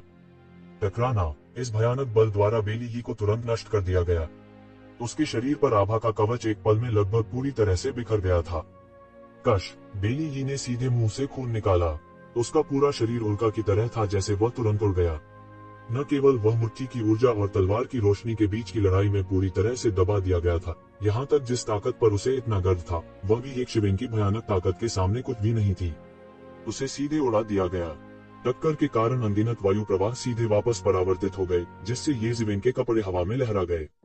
यह एक तेज हवा में बदल गया, जिससे उसके बाल हवा में उड़ गए। उसने बस अपनी आंखें मूंद ली, बेली को देखा और ठंडेपन से कहा, बेली कबीले का एक जीनियस केवल इस स्तर पर, जैसा कि अपेक्षित था, यह घर खेलने के स्तर पर ही है। उद्धरण चिन्ह। इस समय येज़ेबेल ने अन्य 2 लोगों और उनके पीछे 2 कुलों के विशेषज्ञों को देखा। फिर उन्होंने कहा, आप मेरे सुझाव के बारे में क्या सोचते हैं? क्या आप इसके बारे में सोचना चाहते हैं? मेरे पास एक साथ आओ ताकि मैं अपना समय बर्बाद न करूं। मैं बहुत व्यस्त हूं। मेरे पास तुम्हारे साथ घरेलू खेल खेलने का समय नहीं है। येज़ेबेल के शब्दों ने तुरंत दोनों लोगों के चेहरे लाल कर दिए। वे इतने क्रोधित थे कि येज़ेबेल के कटु शब्दों के कारण उनके सिर के 7 छिद्रों से लगभग खून बहने लगा था। उनकी चुनौती ने वास्तव में येज़ेबेल की आंखों में ऐसा प्रभाव डाला। हालांकि इस समय बेली के साथ हुई घटना के बाद, हालांकि दोनों को अभी भी अपने आप पर भरोसा था, फिर भी वे येज़ेबेल को कैसे नीचा दिखा सकते थे। और अभी दोनों बोलने ही वाले थे कि अचानक दूर से एक क्रोधित दहाड़ सुनाई दी। येज़ेबेल, मैं चाहता हूँ कि तुम मरो, मरो। एक जोर की गर्जना आकाश में दौड़ी। बेली का शरीर एक मजबूत आभा देता रहा। उसके बाल हवा में नाच रहे थे और वह एक राक्षस की तरह लग रहा था जो नरक से निकला हो। हॉन, हॉन, हॉन। उसके शरीर पर आभा मंडलियों में बह गई। पहले की तुलना में यह मध्यवर्ती आकाशीय क्षेत्र के और भी करीब था। कोई कह सकता है कि यह बहुत मजबूत था। यह बेली ही थोड़ा मजबूत हो गया है। वह इंटरमीडिएट सेलेस्टियल दायरे से कुछ ही कदम दूर है। वह बहुत मजबूत है। बाइली ही बहुत मजबूत है। क्या येज़ेबेल नहीं है जो आसानी से बाइली ही को कुचल सकती है, और भी भयानक युवा पीढ़ी के ये विशेषज्ञ अधिक से अधिक शक्तिशाली हो रहे हैं। काश हम पुरानी पीढ़ी के लोग अभी भी अपना समय बर्बाद कर रहे होते। क्या वास्तव में अमरत्व की कोई आशा नहीं है? देखो, बेली ये चल रही है भीड़ के शोरगुल के बीच। मूर्ख, येज़ेबेल ने शांति से कहा, क्या आपको हमारे बीच की खाई का एहसास नहीं है? क्या मजाक है? घमंडी होना बंद करो। बेली ही चिल्लाया। उसकी आवाज सभी दिशाओं में गूंज रही थी। वह एक अधिपति की तरह था जो स्वर्ग और पृथ्वी को भेदने वाला था। इस समय उसे ऐसा लग रहा था कि वह स्वर्ग और पृथ्वी के साथ विलय करने वाला है। उसकी ताकत और मजबूत होती जा रही थी। उसके शरीर के चारों ओर कई नियम ऊपर नीचे हो रहे थे। मेरे लिए तोड़ो। वो सीधे येज़ेबेल के सामने पहुंचा। वह बहुत तेज था और उसकी कृपाण सीधे अंदर जा घुसी। उसके हाथों ने सीधे अनगिनत सुनहरी रोशनी को बाहर निकाल दिया, साथ ही अनगिनत फाड़ने वाले सिद्धांतों के साथ। वह येज़ेबेल को हवा में टुकड़े टुकड़े करना चाहता था। अभी अभी येज़ेबेल ने उसे आसानी से हरा दिया और उसके चारों ओर खेला। यह बहुत बड़ा अपमान था और वह इसे अब और नहीं सह सकता था। वह भूत की नाई आया और आकाश से बिजली कौंधने की नाई चला गया। उसकी गति अत्यंत तेज थी, पहले से भी तेज। आम लोगों की नजर में वह पहले से ही बेहद तेज था। हालांकि येज़ेबेल की गति और भी तेज थी। उस समय येज़ेबेल ने अपना हाथ उठाया और सीधे एक इशारे से उसे रोक दिया। दान, इस बेहद तेज हमले को येज़ेबेल ने रोक दिया था। आप केवल इस स्तर पर हैं। यह मेरे खिलाफ बेकार है। येज़ेबेल ने बेली के हमले को पीछे धकेलते हुए कहा। बेली की ताकत वास्तव में बहुत मजबूत थी। फीनिक्स संप्रदाय की तुलना में वह निश्चित रूप से अधिक शक्तिशाली था। यदि यह पिछला येज़ेबेल होता तो उसे बहुत परेशानी से गुजरना पड़ता और सिर दर्द होता। लेकिन मौजूदा येज़ेबेल के लिए बेली की ताकत उसके लिए जरा सा भी खतरा नहीं थी। मेरी तलवार देखो, मैं तुम्हें नष्ट कर दूंगा। येज़ेबेल ने एक ऊंची और स्पष्ट आवाज निकाली। जोर से चिल्लाने के साथ कानून के ताबीज उसके चारों ओर घूमते रहे, आत्मसमर्पण करते रहे।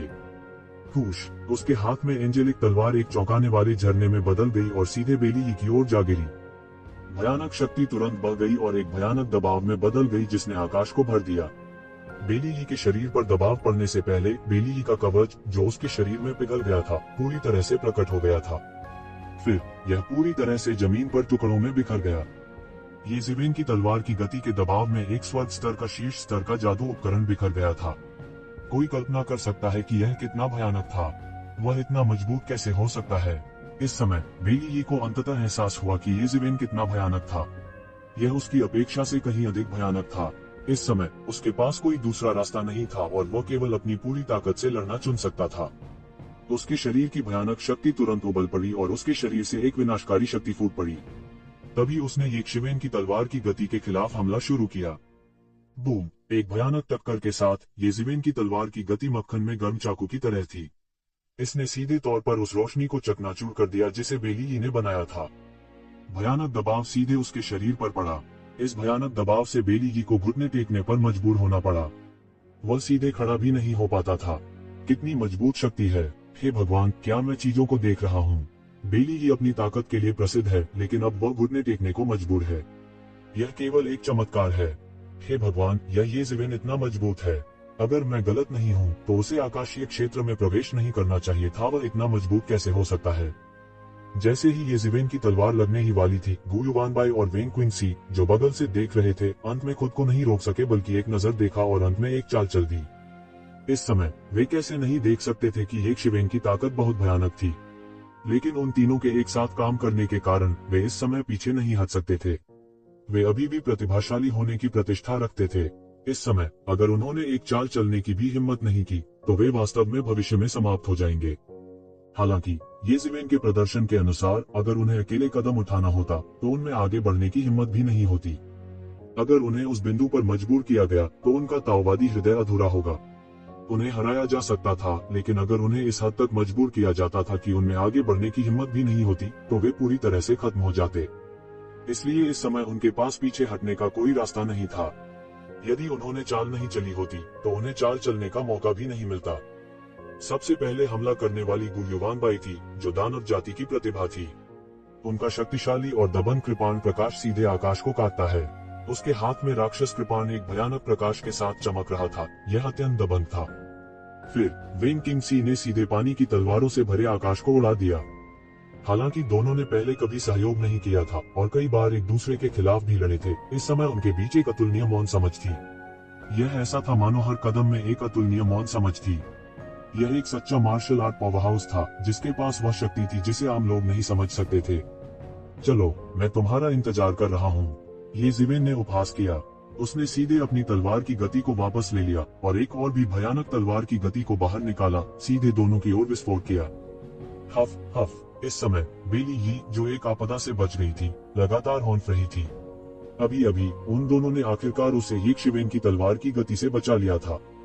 कोई कभी नहीं समझ पाएगा कि निराशा की वह भावना कितनी भयानक थी अगर उसने व्यक्तिगत रूप से एक ज़िवेन का सामना नहीं किया होता। यदि उसकी अपनी चालें पहले से ही बहुत दबंग थी तो एक ज़िवेन की तलवार की रोशनी उससे भी अधिक दबंग थी। इसकी एक जबरदस्त गति थी और जो कोई भी इसे रोकना चाहता था वह एक रथ को रोकने की कोशिश कर रहे मंटिस के समान होगा। यह अपनी ही मौत मानने जैसा होगा। उसने मूल रूप से सोचा था कि वह इस आपदा से नहीं बच सकता, लेकिन अंतिम महत्वपूर्ण क्षण में वह बच निकला। इसके बाद जो हुआ वह अपमान की भावना थी, जैसे कि उसे मूर्ख बनाया गया हो। वह कैसे महसूस नहीं कर सकता था कि एक ज़िवेन अन्य दो के हमले का इंतजार कर रहा था, इसलिए उसने उससे निपटने के लिए अपनी पूरी ताकत का इस्तेमाल नहीं किया। इसलिए आखिरी वक्त पर उन्हें बचाया जा सका। अन्यथा एक ज़िवेन के हमले की गति के साथ वह अन्य दो के हमले का इंतजार नहीं कर पाता। वह अभी भी सदमे में था। दूसरी तरफ ये ज़िवेन की तलवार की गति एक झरने की तरह थी जो आसमान में उड़ रही थी। एक भयानक शक्ति आकाश में कट गई और भयंकर रूप से दबंग कृपाण आभा से टकरा गई। बूम! तेज गर्जना के साथ तलवार की रोशनी ने कृपाण की रोशनी को सीधे फाड़ दिया और सीधे गु युवानबाई की ओर अप्रतिरोध बल के साथ विस्फोट किया। गु युवानबाई तुरंत पीछे हट गई और अविश्वास में ये ज़िवेन को देखा। यह कैसे संभव है? वह इतना मजबूत कैसे हो सकता है? इस समय वह आखिरकार उस दबाव को समझ गया जो बेली ने अभी महसूस किया था। इस समय उन्होंने अंततः बेली की निराशा को महसूस किया। क्यों बेली को अपनी सारी ताकत का उपयोग केवल कुछ चालों में करने के लिए मजबूर किया गया था और अंत में उन्हें लगभग घुटने टेकने के लिए मजबूर होना पड़ा। तोड़ना। तलवार की गति कम नहीं हुई और यह सीधे गु युवानबाई के शरीर पर जा लगी। गु युवानबाई का जन्म विशेष था और राक्षस जाति में उनका एक अद्भुत वंश था, लेकिन इस समय यह पूरी तरह से अनुपयोगी था। ये जीवेन मानव त्वचा में एक राक्षस की तरह थी और उसकी ताकत अविश्वसनीय रूप से मजबूत थी। उसने सीधे एक कौर खून थूका और उसका पूरा शरीर पीछे की ओर उड़ गया। उसने अभी भी यक्षिवेन को अविश्वास से देखा, क्योंकि उसने यक्षिवेन की भयानक ताकत देखी थी। उसने उसे कम आंकने की हिम्मत नहीं की। उसने शुरू से ही अपनी पूरी ताकत का इस्तेमाल किया, लेकिन फिर भी वो यक्षिवेन से एक कदम भी आगे नहीं बढ़ सका। इस प्रकार की शक्ति इतनी प्रबल थी कि भयानक थी। वह इतना मजबूत कैसे हो सकता है? वह इतना मजबूत कैसे हो सकता है? इस बारे में सोचते हुए उसे लगा जैसे वह आबाद होने वाला था। वो सोच भी नहीं सकता था कि यक्षिवेन इतनी मजबूत कैसे हो सकती है, या यूं कहें, यह कुछ असंभव होना चाहिए। उनमें से कुछ व्यवहारिक रूप से प्रारंभिक दिव्य क्षेत्र के शिखर पर लोगों का सबसे मजबूत समूह थे। भले ही उनके बीच ताकत का अंतर था, यह निश्चित रूप से इतना स्पष्ट नहीं हो सकता था। तब नतीजा सिर्फ एक निकला। वह पहले ही मध्य दिव्य क्षेत्र में कदम रख चुका था, लेकिन इससे कोई फर्क नहीं पड़ता कि उसने इसे कैसे देखा। वह दिव्य क्षेत्र के केवल 8वें स्तर पर था। ताकत के इस स्तर ने, जो अतीत में उसे एक चींटी की तरह लगती थी, उसे इस हद तक पीटा था कि वह वापस लड़ भी नहीं सकता था। उसने अपनी ताकत छिपाई होगी, बस इतना ही। वह इसे केवल इस तरह से अपने आप को समझा सकता था। एक पल में उसके दिमाग में हजारों विचार कौंध गए। युद्ध के मैदान में येज़िवेन ने गु युवानबाई को तलवार के एक वार से उड़ते हुए भेजा। इस समय वेन किंगसी का पानी से भरा आकाश पहले ही आ चुका था। येज़िवेन घबराया नहीं और सुनहरे पंखों का एक जोड़ा अचानक उसकी पीठ के पीछे खुल गया और उसने तुरंत अपनी रक्षा की। डांग डांग डांग, धातु के टकराने की आवाज आई। पानी से भरे आकाश में तलवारों ने येज़िवेन के सुनहरे पंखों पर बमबारी की, लेकिन वे येज़िवेन के पंखों की रक्षा में बिल्कुल भी प्रवेश नहीं कर सके। मेरी तलवार खाओ। टक्करों के कारण हुए भयानक विस्फोटों के बीच एक और तलवार की किरण आकाश में घुस गई और एक पल में वेन किंगसी के सामने आ गई। वेन किंगसी की पूरी छाती में छेद कर दिया गया था और उसके पूरे शरीर को सीधे उड़ा दिया गया था। केवल एक तलवार। वे दोनों सेना में शामिल हो गए, लेकिन दोनों येज़िवेन की तलवार से हार गए। हर कोई अवाक रह गया और उसे विश्वास नहीं हो रहा था। इस समय हर कोई थोड़ा अवाक था। उन्होंने येज़िवेन और अन्य लोगों को आकाश में विस्मय से देखा। यह उनकी कल्पना से बिल्कुल अलग था। युवा पीढ़ी के बीच एक बड़ी लड़ाई को येज़िवेन ने सिर्फ एक तलवार से सुलझाया था। एक तलवार और येज़िवेन ने इसे सुलझा लिया था। सभी ने पहले अनगिनत संभावित युद्ध परिदृश्यों के बारे में सोचा था, लेकिन उन्होंने कभी नहीं सोचा था कि यह इतना विनाशकारी परिणाम होगा। यह सबकी कल्पनाओं की सीमाओं को पूरी तरह से पार कर गया था। किसी को पता होना चाहिए कि कुछ महीने पहले यह खबर फैली थी कि येज़िवेन ने एक बड़ी लड़ाई के बाद फीनिक्स संप्रदाय को हरा दिया था। हर जगह परेशानी पैदा करने की अवधि के बाद बहुत से लोग फीनिक्स संप्रदाय की ताकत के बारे में बहुत स्पष्ट थे।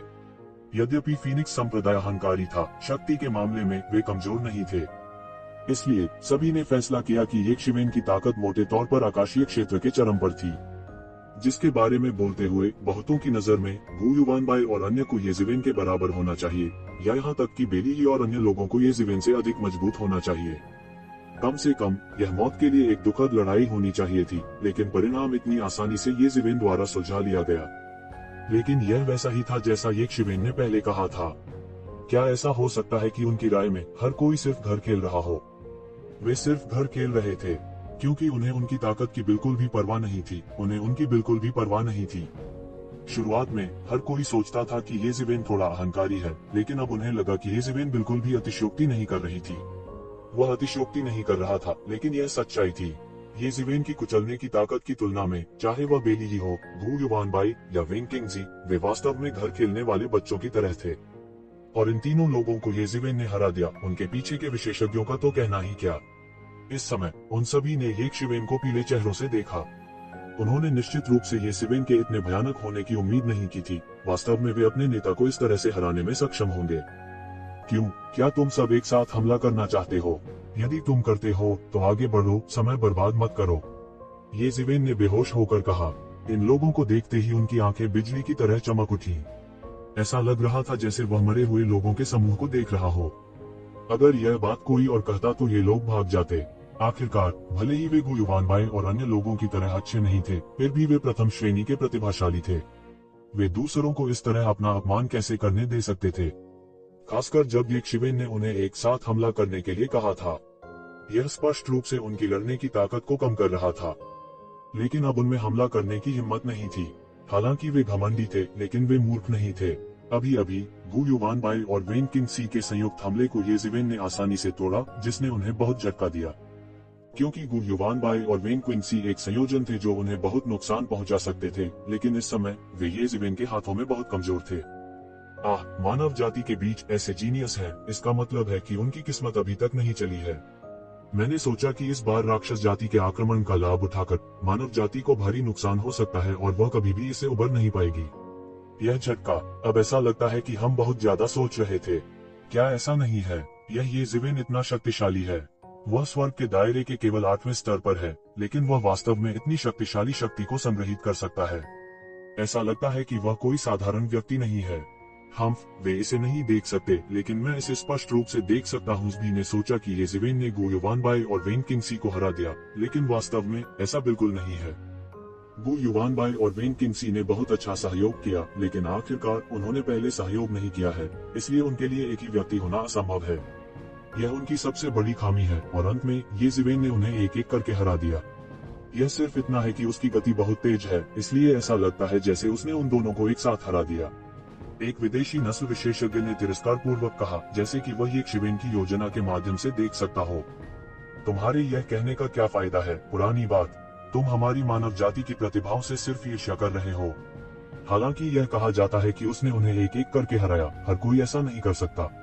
जब उसने गु से निपटने के लिए अपनी पूरी ताकत लगा दी, युवानबाई वे वेन किंगसी के हमले से निपटने के लिए पहले से ही तैयार थे। वेन किंगसी के हमले को अपनी पूरी ताकत से रोकने में सक्षम होने के लिए क्या यह एक सामान्य व्यक्ति कर सकता है? एक मानव जाति विशेषज्ञ ने तुरंत मना कर दिया। इस लड़ाई ने पहले से ही कई विशेषज्ञों का ध्यान आकर्षित किया था, और यह शुरुआत में इस पर ध्यान देने वाली युवा पीढ़ी की तरह सरल नहीं था। दूसरे शब्दों में, ऐसी स्थिति में जहां कई कबीले सीधे नहीं लड़ सकते थे, इन युवा पीढ़ियों के बीच लड़ाई लगभग कई कुलों के बीच लड़ाई की तरह थी। युवा पीढ़ी की ताकत कबीले के भविष्य से जुड़ी थी, इसलिए वे युवा पीढ़ी को एक दूसरे को मारने के लिए भी स्वीकार करेंगे। अतीत की तरह जब जियागु जेंगहाओ ने ये कबीले पर हमला किया और दानव क्षेत्र में एक दानव कबीले प्रतिभा का पीछा किया, तो उसे जियागु कबीले का पूरा समर्थन मिला। एक शक्तिशाली कबीले के समर्थन के बिना जियागु जेंगहाओ के अहंकार की डिग्री के साथ वह बहुत पहले ही कुचल कर मार दिया गया होता। चूंकि कोई लड़ना नहीं चाहता, तो मैं जा रहा हूँ। येशिवेन ने शून्य पर नजर डाली और कहा। इस समय बेली ही, जो एकमात्र ऐसा व्यक्ति था जिसे अच्छी स्थिति में माना जाता था, लगातार हाँफ रहा था, जैसे कि वह एक भयंकर टकराव में था, अपने आंतरिक भय के खिलाफ लड़ रहा था और येशिवेन के साथ लड़ाई जारी रखना चाहता था। लेकिन कारण ने उसे बताया कि अभी अभी हुई लड़ाई का परिणाम पहले ही तय हो चुका था। येशिवेन की शक्तिशाली ताकत के सामने वह कुछ भी नहीं था। यहाँ तक वे तीनों मिलकर भी येशिवेन के विरोधी नहीं थे, उसकी तो बात ही छोड़ दें। अच्छा येशिवेन, तुम सच में अहंकारी हो। अचानक शून्य में एक आकृति प्रकट हुई। यह लगभग 15 या 16 साल का एक युवक था, जिसके लाल होंठ और सफेद दांत थे, जैसे कि जेद से उकेरी गई चीनी मिट्टी की गुड़िया। वह बेहद खूबसूरत था और उसके चेहरे पर बेहद घमंडी और अहंकारी अभिव्यक्ति थी। इस समय उसने येशिवेन को एक अकथनीय निगाहों से देखा, बेहद अहंकारी। आखिरकार बाहर आने को तैयार। मुझे लगा कि तुम अंत तक एक कछुआ बनोगे। येशिवेन ने उपहास किया और युवक की ओर देखा। यह कोई कब शून्य में छिप गया, मुझे पता भी नहीं चला। इस समय बेली ही अचानक यह जानकर चौंक गई कि कोई उससे बहुत दूर नहीं छिपा है, लेकिन उसने इस पर ध्यान नहीं दिया। यदि इसे प्रतिद्वंद्वी की बेहतर ताकत के लिए जिम्मेदार ठहराया जाता था, तो छुपाने की क्षमता बहुत मजबूत थी, लेकिन यह सही नहीं था, क्योंकि येशिवेन ने इसे बहुत पहले ही खोज लिया था। इस समय बेली ही को केवल यह याद था कि लड़ाई के दौरान येशिवेन ने थोड़ी सी ताकत वापस पकड़ रखी थी। मूल रूप से उसने सोचा कि ऐसा इसलिए था क्योंकि येशिवेन को उससे निपटने के लिए अपनी पूरी ताकत का उपयोग करने की आवश्यकता नहीं थी, लेकिन अब ऐसा लग रहा था कि यह इस व्यक्ति से बचाव करना था, और यह व्यक्ति भी उनसे भली भांति परिचित था। फैंग वयंग, फीनिक्स कबीले के प्रतिनिधि। इस अवधि के दौरान उन्होंने फैंग वयंग से कुछ बार मुलाकात की थी, और वे दोनों अहंकारी लोग थे और ऐसे लोग भी थे जिन्होंने हार मानने से इनकार कर दिया था। स्वाभाविक रूप से ऐसी मुलाकात को दोस्ताना नहीं माना जा सकता।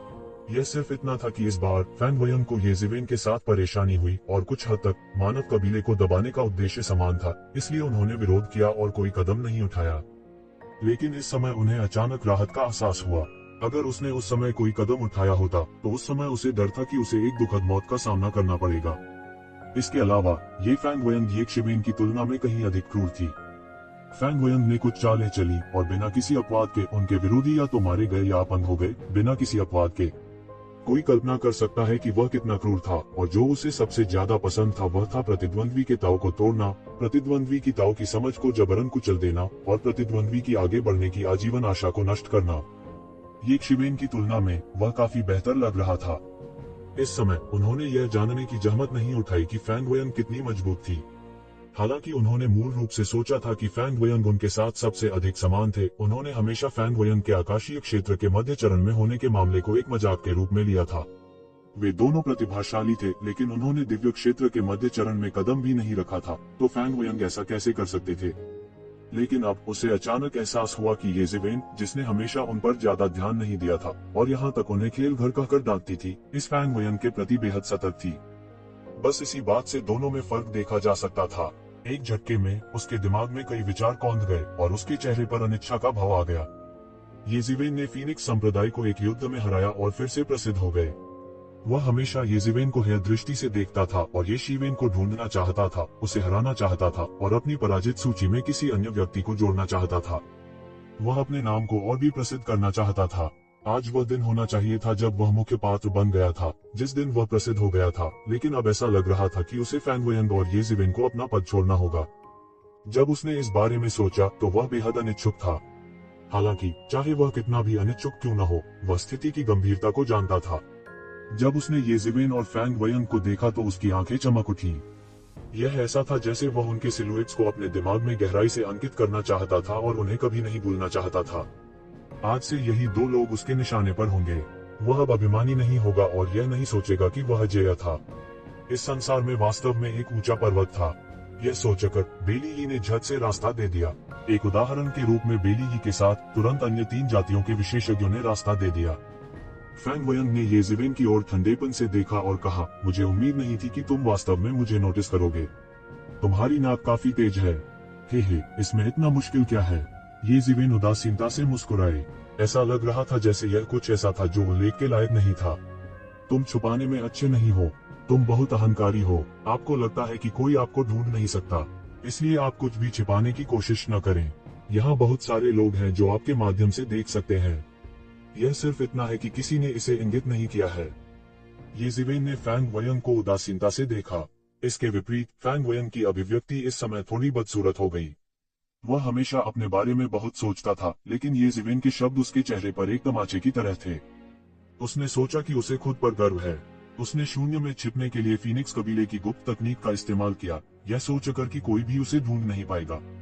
अंत में ये ज़िवेन ने एक साधारण नजर से इसे देख लिया।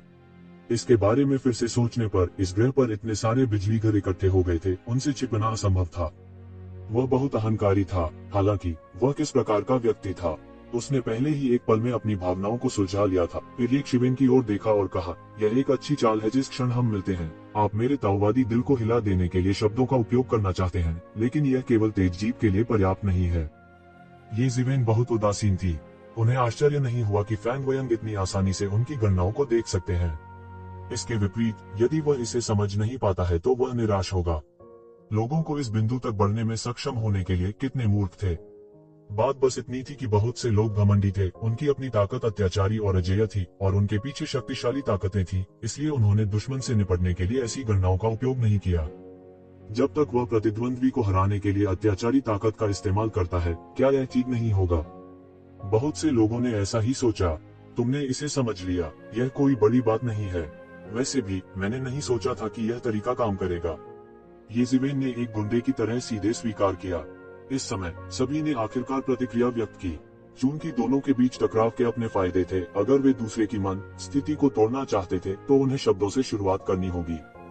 मैंने सुना है कि फीनिक्स संप्रदाय आपके द्वारा पराजित किया गया था। फैंग वयंग ने ये ज़िवेन को उदासीनता से देखा और कहा, कचरा का कितना बेकार टुकड़ा, वास्तव में एक इंसान के हाथों हार गया। फैंग वयंग के शब्द अहंकारी थे, एक भगवान की तरह, और उन्होंने ये ज़िवेन को अपनी आंखों में बिल्कुल भी नहीं डाला। ये कूंग और ये क्यूओंग आपके द्वारा गंभीर रूप से घायल हो गए थे, है ना? ये ज़िवेन ने फैंग वयंग का जवाब नहीं दिया, बल्कि इसके बजाय ये कूंग और ये क्यूओंग के बारे में पूछा। फैंग वू यंग ने ये ज़िवेन की तरफ देखा। उनका इस मुद्दे से इनकार करने का इरादा नहीं था। उसने सिर हिलाया और कहा, मैंने किया। तो क्या हुआ? तुम सिर्फ एक चींटी हो। तुम्हारी हिम्मत कैसे हुई मेरे रास्ते में खड़े होने की? आगे जो होगा उसके लिए मुझे दोष मत दो। फैंग वयन का लहजा अभी भी हमेशा की तरह घमंडी था। शायद फीनिक्स और ड्रैगन रेस जैसी शक्तिशाली दौड़ के अलावा उन्होंने मानव जाति जैसी दौड़ की परवाह नहीं की, जो स्वाभाविक रूप से कमजोर थी। अपने दिल की गहराई से वह यह नहीं समझ सका कि ये लोग, जो चींटियों की तरह कमजोर पैदा हुए थे, कैसे प्राचीन बेरेंस महाद्वीप का नेतृत्व करने और 4 प्रमुख कुलों में से एक बनने के योग्य थे। जब वह पैदा हुआ था तब वह पहले से ही पारलौकिक क्षेत्र में था। उनका ब्लडलाइन भी काफी नेक था। सभी जन्मजात जातियों की तरह जन्मजात ताकत ने उनके जीवन भर की उपलब्धियों को लगभग निर्धारित कर दिया। उन्होंने हमेशा महसूस किया था कि उनकी सफलता पूरी तरह से जन्मजात थी। सब कुछ खाने पीने जैसा था। वह स्वाभाविक रूप से सेलेस्टियल बीइंग दायरे में पहुंच गया और स्वाभाविक रूप से सेलेस्टियल बीइंग दायरे में कदम रखा। यह उनके लिए एक रहस्य था कि कैसे मानव जाति जैसी एक कमजोर जाति, जहां अनगिनत लोगों में से केवल एक सेलेस्टियल बीइंग रियल विशेषज्ञ पैदा हो सकता है, अब तक जीवित रहने में कामयाब रही। उसकी आंखों में गहरी घृणा का निशान भी था। स्वर्गीय दाव स्थिर था। सबकी अपनी अपनी स्थिति थी। कमजोर चींटियां, चूंकि वे पैदा होने के समय से ही चींटियां थीं, तो उन्हें चींटियां ही बनी रहनी चाहिए। उन्हें इस तरह ऊपर चढ़ने के लिए संघर्ष क्यों करना पड़ा? देखने में घिनौना था। चींटी, ये शिवेन ने उसकी ओर ठंडी दृष्टि से देखा। शायद ये कून के साथ उसका रिश्ता उतना गहरा नहीं था, लेकिन ये क्यूओंग के साथ उसका रिश्ता पहले से ही बहुत अच्छा था। ये क्यूओंग, जिसे वह एक अच्छा दोस्त मानता था, उससे लगभग अपंग हो गया था। उनकी नजर में यह चींटी पर कदम रखने जैसा था। उसने इसके बारे में ज्यादा नहीं सोचा। यह सही है, तो क्या हुआ अगर मैं फीनिक्स संप्रदाय को हरा दूं? यह सिर्फ एक पंख वाला जानवर है। ये ज़िवेन ठंडी हंसी, जैसे कि वह उससे संबंधित कुछ बात कर रहा हो। सपाट पंख वाला जानवर। फैंग वयन की अभिव्यक्ति अचानक दिलचस्प हो गई। फीनिक्स कबीला बकवास से भरा था। बहुत से अज्ञानी लोग उन्हें जन्मजात देवता मानकर उनकी पूजा करते थे। हालांकि क्या वे सिर्फ पंख वाले जानवर नहीं थे? सुदूर अतीत में फीनिक्स कबीले को पक्षियों के नेता के रूप में जाना जाता था। इसके स्वरूप से क्या ऐसा नहीं लगता था कि वह स्वीकार कर रहा था कि वह एक पंख वाला जानवर था? ये ज़िवेन के शब्दों ने न केवल फैंग वयन की अभिव्यक्ति को अचानक दिलचस्प बना दिया, बल्कि अन्य 20 कबीले के बुजुर्गों के भाव भी दिलचस्प हो गए। सपाट पंख वाला जानवर, सपाट पंख वाला जानवर। भले ही वे एक मानव रूप में परिवर्तित हो गए, वे इस मूलभूत तथ्य से छुटकारा नहीं पा सके कि उनका मूल रूप एक पंख वाले जानवर का था। हालांकि अतीत में किसने उनके सामने इसका उल्लेख करने का साहस किया? क्या यह मौत को दावत देना नहीं होगा? जबकि वे मानव जाति को खारिज कर रहे थे और महसूस करते थे कि वे उस समय गुलामों की जाति से ज्यादा कुछ नहीं थे, वे व्यतीत थे कि गहन स्तर तक साधना करने के बाद भी उन्हें अभी भी एक मानव रूप में रूपांतरित होना है। वास्तविकता ने साबित कर दिया था कि जन्मजात ताओवाद योग्यता की खेती के लिए मानव रूप सबसे उपयुक्त था। इस तरह के विरोधाभासी और तिरस्कारपूर्ण विचार हमेशा 20 कबीले, समुद्री कबीले और 100 कबीले गठबंधन के मन में मौजूद थे। इस समय ये ज़िवेन के शब्द उनकी कमियों को उजागर करने के समान थे और वे लगभग गुस्से में आ गए। ये ज़िवेन, तुम्हारी जीभ तेज है, लेकिन इसका क्या फायदा? मेरी नजर में तुम इंसान कमजोरियों के झुंड से ज्यादा कुछ नहीं हो। चूंकि तुम चींटियां हो, तुम्हारा भाग्य चींटियों जैसा होना चाहिए। बस जमीन पर आज्ञाकारी चींटियां बनो, या क्या तुम आकाश में चील बनना चाहते हो? फैंग वयन ने ये शिवेन को देखते हुए मजाक में कहा। वह ब्लडलाइन थ्योरी के लाभार्थी थे। यही वजह है कि वे ब्लडलाइन थ्योरी के एक मौलिक समर्थक थे। ये ज़िवेन अपनी तिरस्कारपूर्ण और उपहासपूर्ण निगाहों के सामने क्रोधित नहीं थे। उनके पास असाधारण योग्यता नहीं थी, न ही उनके पास आश्चर्यजनक रक्त रेखा थी। हालांकि ऐसे कई लोग थे जो प्रतिभाशाली होने का दावा करते थे और सोचते थे कि उनके रक्त संबंध असाधारण थे, केवल अंत में उनकी तलवार से गिर गए। क्या आपको लगता है कि हर किसी का अपना भाग्य होता है? ये ज़िवेन ने फैंग वयन को देखा और कहा, अगर है भी, तो यह कुछ ऐसा नहीं है जिसे आप समझ सके। मेरी राय में आपके भाग्य का फैसला बहुत पहले ही हो चुका है, और वह है मेरे चरणों में घुटने टेकना। फैंग वयन की पुतलियां अचानक ये ज़िवेन के व्यंग्य के सामने सिकुड़ गईं। एक बार उसकी आंखों में आग की लपटें उठी और नानमिंगली फायर की एक बिंदी जल गई, जैसे कि वह आसमान से जल रही हो। क्या आप लड़ाई करना चाहते हैं? तो पर आजा। मेरे पास अभी करने के लिए महत्वपूर्ण चीजें हैं और मेरे पास आपके साथ खेलने का समय नहीं है। यदि आप लड़ना चाहते हैं तो जल्दी करें। ये ज़िवेन अधीर लग रही थी। उसका लहजा एक वयस्क की तरह था जो एक बच्चे का सामना कर रहा था जो उसे खेलने के लिए परेशान कर रहा था, और ये ज़िवेन ने इसे बहुत यथार्थवादी अभिव्यक्ति के साथ कहा। अचानक चारों तरफ हंसी की लहर दौड़ गई। हालांकि बहुत से लोग जानते थे कि फैंग वुयन से निपटना बहुत मुश्किल था और उसे नाराज नहीं किया जा सकता था, ये ज़िवेन के शब्द वास्तव में बहुत मजेदार थे। वे जोर से हंसे बिना नहीं रह सके। हालांकि उन्हें जल्द ही पता चला कि वे अकेले नहीं थे जो हंस रहे थे। तुरंत वे बेशर्मी से हंसने लगे। जैसा कि कहा जाता है, कानून जनता को दंडित नहीं करता है। यह था। इन लोगों की मजाकिया आवाजें सुनकर फैंग वयंग का चेहरा अचानक हरा और सफेद हो गया और यह और भी रोमांचक हो गया। केवल कुछ छोटे मौखिक टकरावों में उसे ये जिवेन द्वारा उकसाया गया था, लेकिन इसके विपरीत ये जिवेन उसके मौखिक हमलों के सामने 1 इंच भी नहीं हिला, जैसे कि उसने इसे बिल्कुल भी नहीं सुना हो, एक बूढ़े व्यक्ति की तरह ध्यान में साधु। दोनों के बीच मन की स्थिति में अंतर एक नजर में देखा जा सकता था। जब से वह पैदा हुआ था तब से वह कुलीन फीनिक्स कबीले का सदस्य था। इसके अलावा वह एक शुद्ध खून वाला फीनिक्स था। सब कुछ खाना पीना जितना आसान था, वह आसानी से उस स्तर तक पहुंच सकता था जिसे सामान्य जातियों के बहुत से लोग प्राप्त नहीं कर सकते थे। इसलिए उन्हें किसी बड़े झटके का सामना नहीं करना पड़ा। वह वर्षों से कुछ अनुभवों से गुजरा था और उसने कई विशेषज्ञों के सिर कलम किए थे। यह भी कहा जा सकता है कि वह लाशों के पहाड़ और खून के समुद्र से बाहर निकल आया था। उनका मन दृढ़ भी कहा जा सकता है। हालांकि उसकी तुलना ये जिवेन से नहीं की जा सकती थी, जो अपनी खेती की शुरुआत से ही दूसरों से लड़ रही थी। वह कई बार मौत के मुंह से निकल चुका था। निराशा के बीच उम्मीद देखकर उन्होंने खुद को संयत किया था। उसकी तुलना ये शिवेन से नहीं की जा सकती थी। फैंग हुयंग ने सोचा था कि ये जिवेन के भाग्य की ओर इशारा करने में उसकी बड़ी घातकता थी और वह घबरा जाएगा। हालांकि उसे उम्मीद नहीं थी कि एक शिवेन इसके प्रति पूरी तरह से उदासीन होगी। वास्तव में यह कहा जा सकता है कि वह इस विचार से बिल्कुल भी सहमत नहीं था। इसके विपरीत उसने महसूस किया कि फैंग हुयंग बस भोली और प्यारी थी। Pattern pattern pattern pattern. यदि रक्त रेखा सब कुछ निर्धारित कर सकती है, तो क्या श्रेष्ठ रक्त रेखा यीशु कौन परमेश्वर का पुत्र नहीं होना चाहिए। अनगिनत पीढ़ियों के बाद परमेश्वर की रक्त रेखा वास्तव में सक्रिय हुई थी, लेकिन वास्तव में दोनों के बीच कुछ टकरावों में ये जिवेन लगातार ये जुकोन से बेहतर था। उन लोगों का उल्लेख नहीं करना जो अतीत में ये जिवेन के हाथों दुखद रूप से मारे गए थे, जिन्हें रक्त की प्रतिभा के साथ शीर्ष प्रतिभाशाली कहा जाता था। अब जब तुमने एक बड़ी लड़ाई का अनुभव किया है, तो मैं तुम्हारा फायदा नहीं उठाऊंगा। 3 दिन बाद क्या तुम मुझसे लड़ने की हिम्मत करते हो? इस समय फैंग हुयंग ने ये जिवेन के शब्दों के कारण अपने दिल में उदास भावना को दबा दिया और सीधे चेहरे के साथ ये जिवेन को घूरते हुए कहा, मैं हिम्मत क्यों नहीं करूंगा? क्या यह सिर्फ एक लड़ाई नहीं है? क्या हमें विशेष रूप से एक समय चुनने की जरूरत है? ये जिवेन ने अपना सिर हिलाया, इतना अशिक्षित लग रहा था। फैंग हुयंग वास्तव में खून की उल्टी करना चाहते थे। वह आधिकारिक तौर पर ये जिवेन को चुनौती दे रहा था। उसने इसे सड़क पर एक गिरोह की लड़ाई की तरह क्यों कहा, जो किसी भी समय शुरू हो सकता है, यह कहने लायक नहीं था।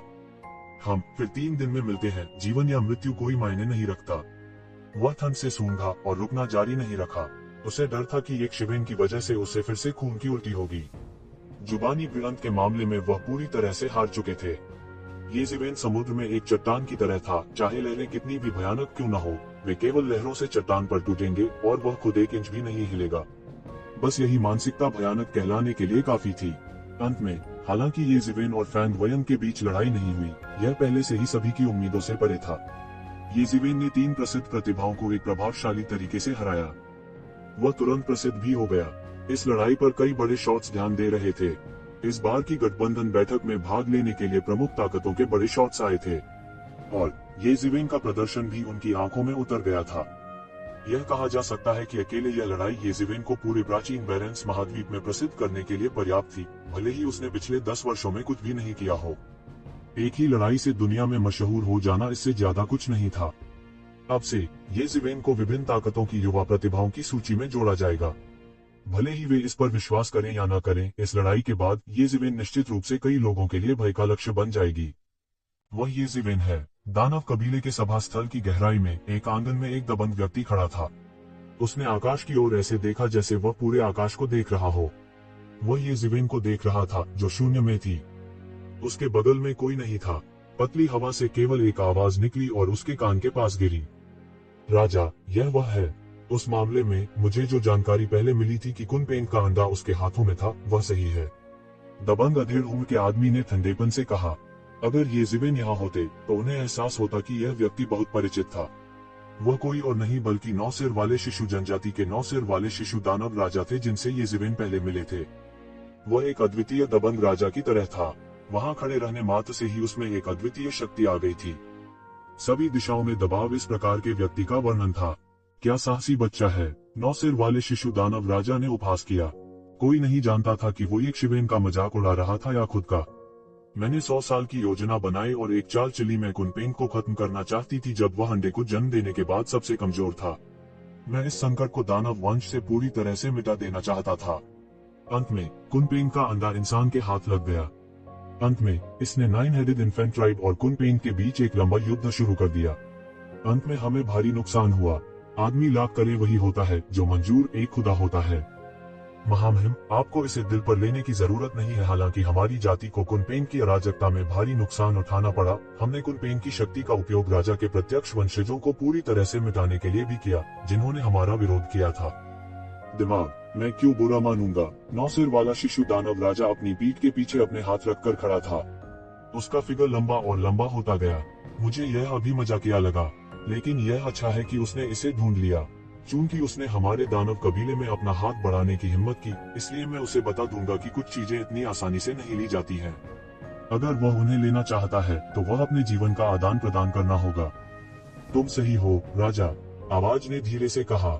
चलो चलते हैं। मैं अन्य दानव राजाओं से मिलने जाऊंगा। मैं इस मामले को इतनी आसानी से शांत नहीं होने दूंगा। 9 सिरों वाला शिशु दानव राजा बोलने के बाद हवा में गायब हो गया। इस बीच 100 क्लैन एलायंस के एक अन्य निवास में बीशांसु एक लंबे अधेड़ उम्र के व्यक्ति के पास खड़ा था। अधेड़ उम्र के इस व्यक्ति का चेहरा सुंदर था, लेकिन वह बहुत प्रतिष्ठित था। ऐसी आभा केवल वही पैदा कर सकता है जो लंबे समय तक सत्ता में रहा हो। आप उससे हार गए थे? अधेड़ उम्र के आदमी ने पूछा। उसके बगल में बीशांसु केवल कड़वाहट से मुस्कुराया और सिर हिलाया। यह सही है, मैं उससे हार गया था और मैं बिना किसी सस्पेंस के हार गया। आपके लिए उससे हारना अन्याय नहीं है, अधेड़ उम्र के आदमी ने कहा। वह पहले इतना शक्तिशाली नहीं था, लेकिन उसने इतने कम समय में इतना सुधार किया है। अगर यह कुछ महीने पहले होता तो वह अभी टूट जाता। अधिक से अधिक वह बेली ही और अन्य लोगों के बराबर होता, बीशांसु ने कहा। लेकिन यह कोई बड़ी बात नहीं है। सबसे महत्वपूर्ण बात यह है कि उसने उस कठपुतली को मार डाला जिसे मैंने कबीले में व्यवस्थित किया था। यह बड़ा सौदा है। अधेड़ उम्र के आदमी की बातें चौंकाने वाली थीं। वह उत्तरी पर्वतीय कबीले का कुलपति निकला। उन्होंने इस बार व्यक्तिगत रूप से गठबंधन की बैठक में आने का साहस किया। वह पूरे ग्रह पर सबसे प्रतिष्ठित लोगों में से एक था। इस बार यह इतना आसान नहीं होगा। इस बार मैं मानव जाति के साथ हिसाब बराबर करने का यह अवसर लूंगा। उत्तरी पर्वतीय कबीले के कुलपति ने ठंडी सांस ली। इस तरह की कई अंतर्धाराएं थी और वे ग्रह पर खुद को दोहराती रहीं। ये जिवेन को नहीं पता था कि फैंग हुयन के जाने के बाद उन्होंने जल्दी से फावुशुन को मानव जाति के शिविर में भेज दिया। इस समय फावुशुन गंभीर रूप से घायल हो गए थे और उन्हें ठीक करने की आवश्यकता थी। फिर ये जिवेन व्यक्तिगत रूप से कुलपति ये तियान की उनक से मिलने गए और खबर दी कि दानव जाति हमला करने वाली थी। ये तियान की ओन ने अपनी बाहें चढ़ा ली, अपने हाथों को उसकी पीठ के पीछे करके खड़ा हो गया और कहा, सौभाग्य से तुमने मुझे याद दिला दिया, अन्यथा बहुत देर हो चुकी होती अगर हम राक्षसों की दौड़ से बच जाते। इस गठबंधन बैठक के वास्तविक मेजबान के रूप में यह कहना असंभव था कि मानव जाति ने कोई सावधानी नहीं बरती। गठबंधन की पिछली बैठक से भी हालात खराब थे। इसके अलावा दानव जाति का आधार शिविर तारों भरे आकाश में गहरा था। तारों वाले आकाश में विभिन्न कुलों की कई सेनाएं भी ऐसी सेनाएं थी जिन्होंने पूरे वर्ष दानव जाति पर हमला किया। वे लगातार दानव जाति के आधार शिविर की खोज कर रहे थे। स्वाभाविक रूप से वे राक्षस जाति की परेशानी से सख्ती से रक्षा करेंगे, लेकिन असली समस्या यह थी कि उन्हें उम्मीद नहीं थी कि औन दानव व्यक्तिगत रूप से आएगा और मानव जाति की रक्षा पंक्ति से प्रकट होगा, क्योंकि वास्तव में प्राचीन बैरेंस महाद्वीप पर दानव जाति की शेष ताकत के साथ भले ही वे सभी सेना में शामिल हों, वे मानव जाति के लिए एक मैच नहीं होंगे। उन्हें केवल आसानी से दबाया जा सकता था। इस समय दानव जाति मानव जाति के साथ इतनी अच्छी तरह से लड़ सकती थी और नुकसान में नहीं थी। काफी हद तक यह रसातल दानव मास्टर की शक्तिशाली ताकत के कारण था, जो एक बग की तरह था। अन्यथा उन्हें मानव जाति द्वारा कैसे पराजित किया जा सकता था? यदि रसातल का दानव गुरु व्यक्ति में आता है तो सब कुछ परेशानी भरा हो जाएगा।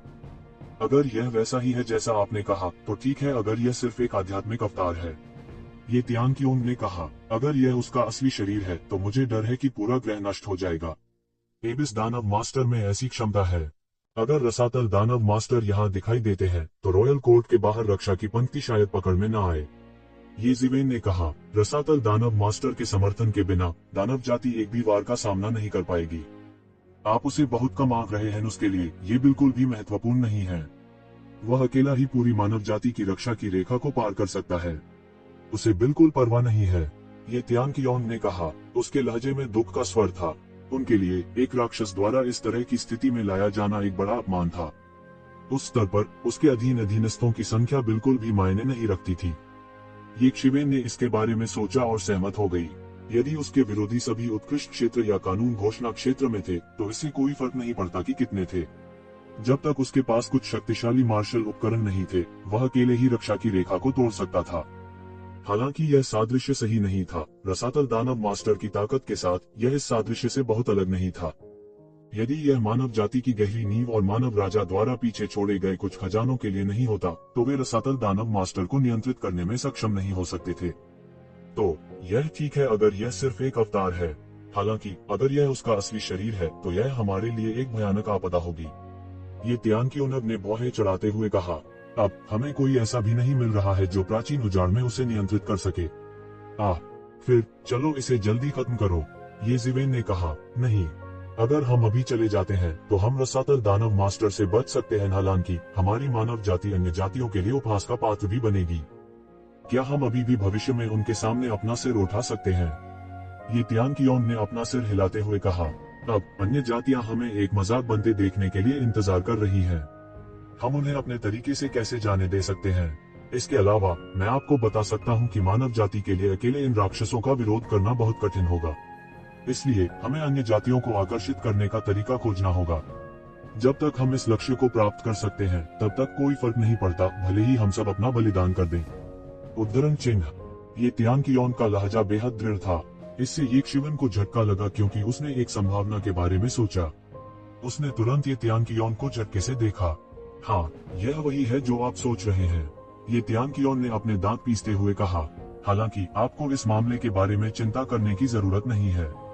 मैं उनसे बात करूंगा, साथ ही उन्हें इस बार रसातल के दानव मास्टर के प्रकट होने के बारे में न बताएं। समझना? मैं समझता हूँ। ये जिवेन ने सिर हिलाया। उसका दिल अभी भी एक प्रचंड लहर की तरह था। अगर उनका अंदाजा सही होता तो यह मामला एक हैरान कर देने वाला मर्डर केस बन सकता था। ये त्यानकियोन के विचार को संकी कहा जा सकता है। वह रसातल दानव मास्टर के मामले का उपयोग अन्य जातियों को खींचने के लिए करना चाहता था जो अभी भी पानी में देख रहे थे। यदि इन सभी शीर्ष विशेषज्ञों की मृत्यु हो जाती है तो विभिन्न जातियां भी बहुत पीड़ित होंगी और उग्र हो जाएंगी। हालांकि सबसे महत्वपूर्ण बात यह थी कि इस मामले के कारण का पता लगाने का कोई तरीका नहीं था। आखिरकार यह एबिस दानव मास्टर था जिसने इसे किया था।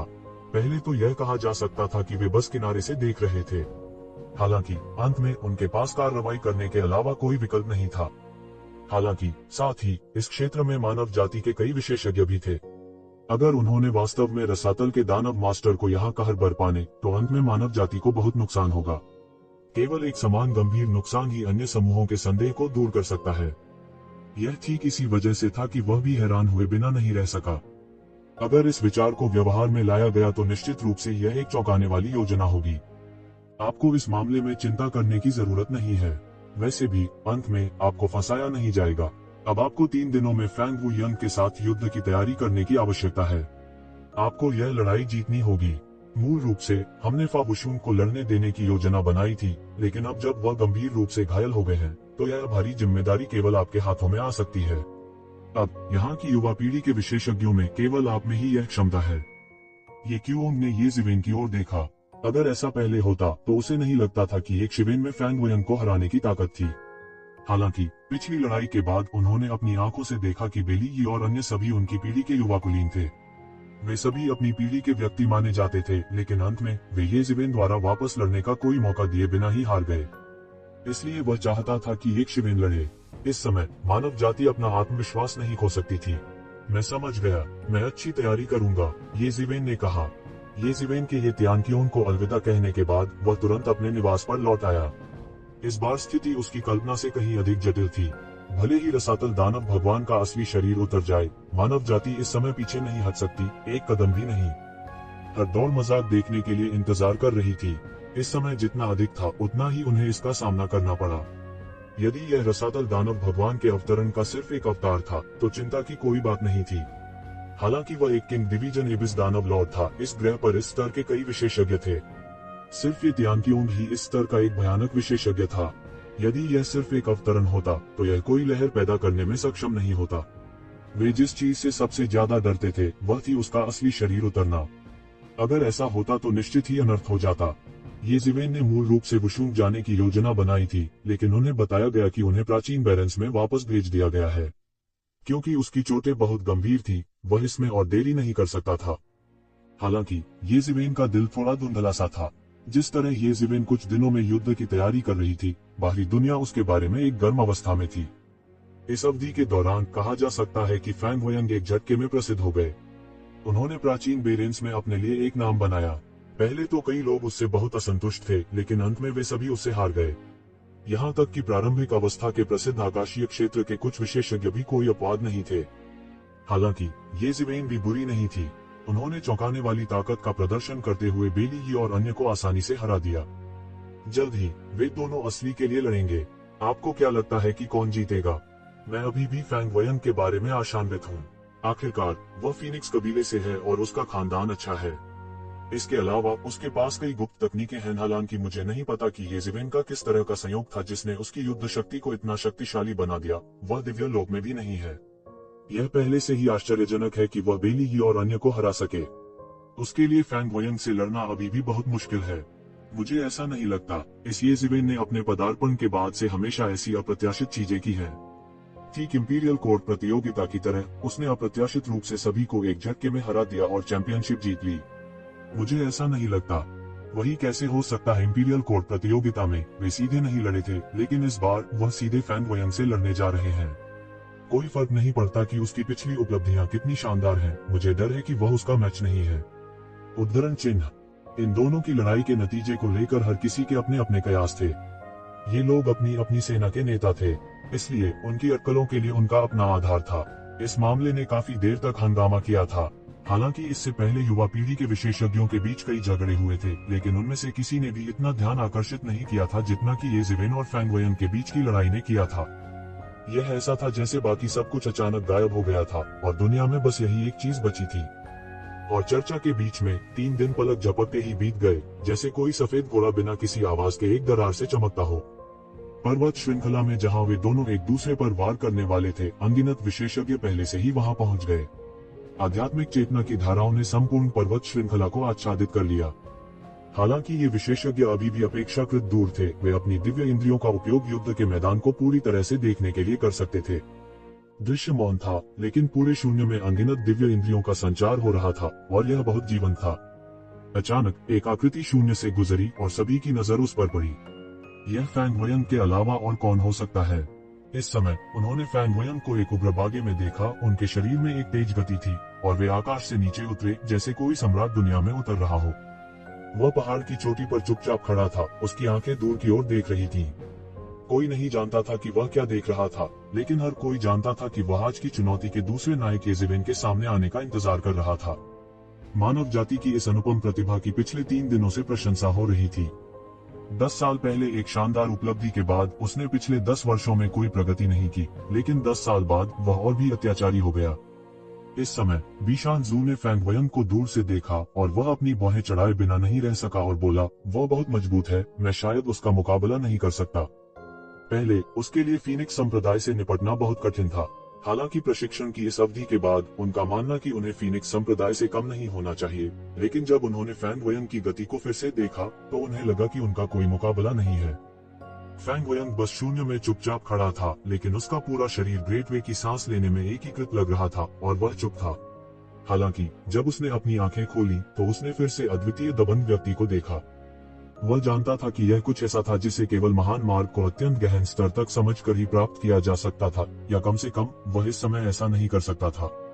इसलिए केवल गति के आधार पर बीशन जू जानता था कि उसे फैंग वोयंग का मैच नहीं होना चाहिए, और यहाँ तक दोनों पक्षों के लड़ने के बिना भी। मुझे नहीं पता कि ये शिवेन उसके लिए उपयुक्त है या नहीं। अधिकांश लोगों की तरह बीशन जू के दिल में एक सटीक राय नहीं थी। ऐसा इसलिए था क्योंकि इन दो लोगों की ताकत पहले ही उस स्तर को पार कर चुकी थी जिसके संपर्क में वह आ सकता था। उच्च शक्ति वाले विशेषज्ञों के बीच लड़ाई के परिणाम का न्याय करने के लिए कम ताकत वाले व्यक्ति के लिए यह अपने आप में बहुत ही हास्यास्पद था, है ना? जैसा कि हर कोई चर्चा कर रहा था, उन्होंने देखा कि फैंग वोयंग ने अचानक अपना सिर उठाया, शून्य में देखा और कहा, वह यहाँ है। और इस समय सभी ने आकाश के दूसरी ओर से एक चौंकाने वाली इंद्रधनुषी रोशनी आती देखी। भयानक इंद्रधनुषी रोशनी क्षैतिज रूप से खींची गई और ये जिवेन के प्रेत को साथ ले आई। यह ऐसा था जैसे वह एक महान देवता थे और उनकी भव्य आभा फैंग वुयंग की तुलना में कहीं अधिक बड़ी थी।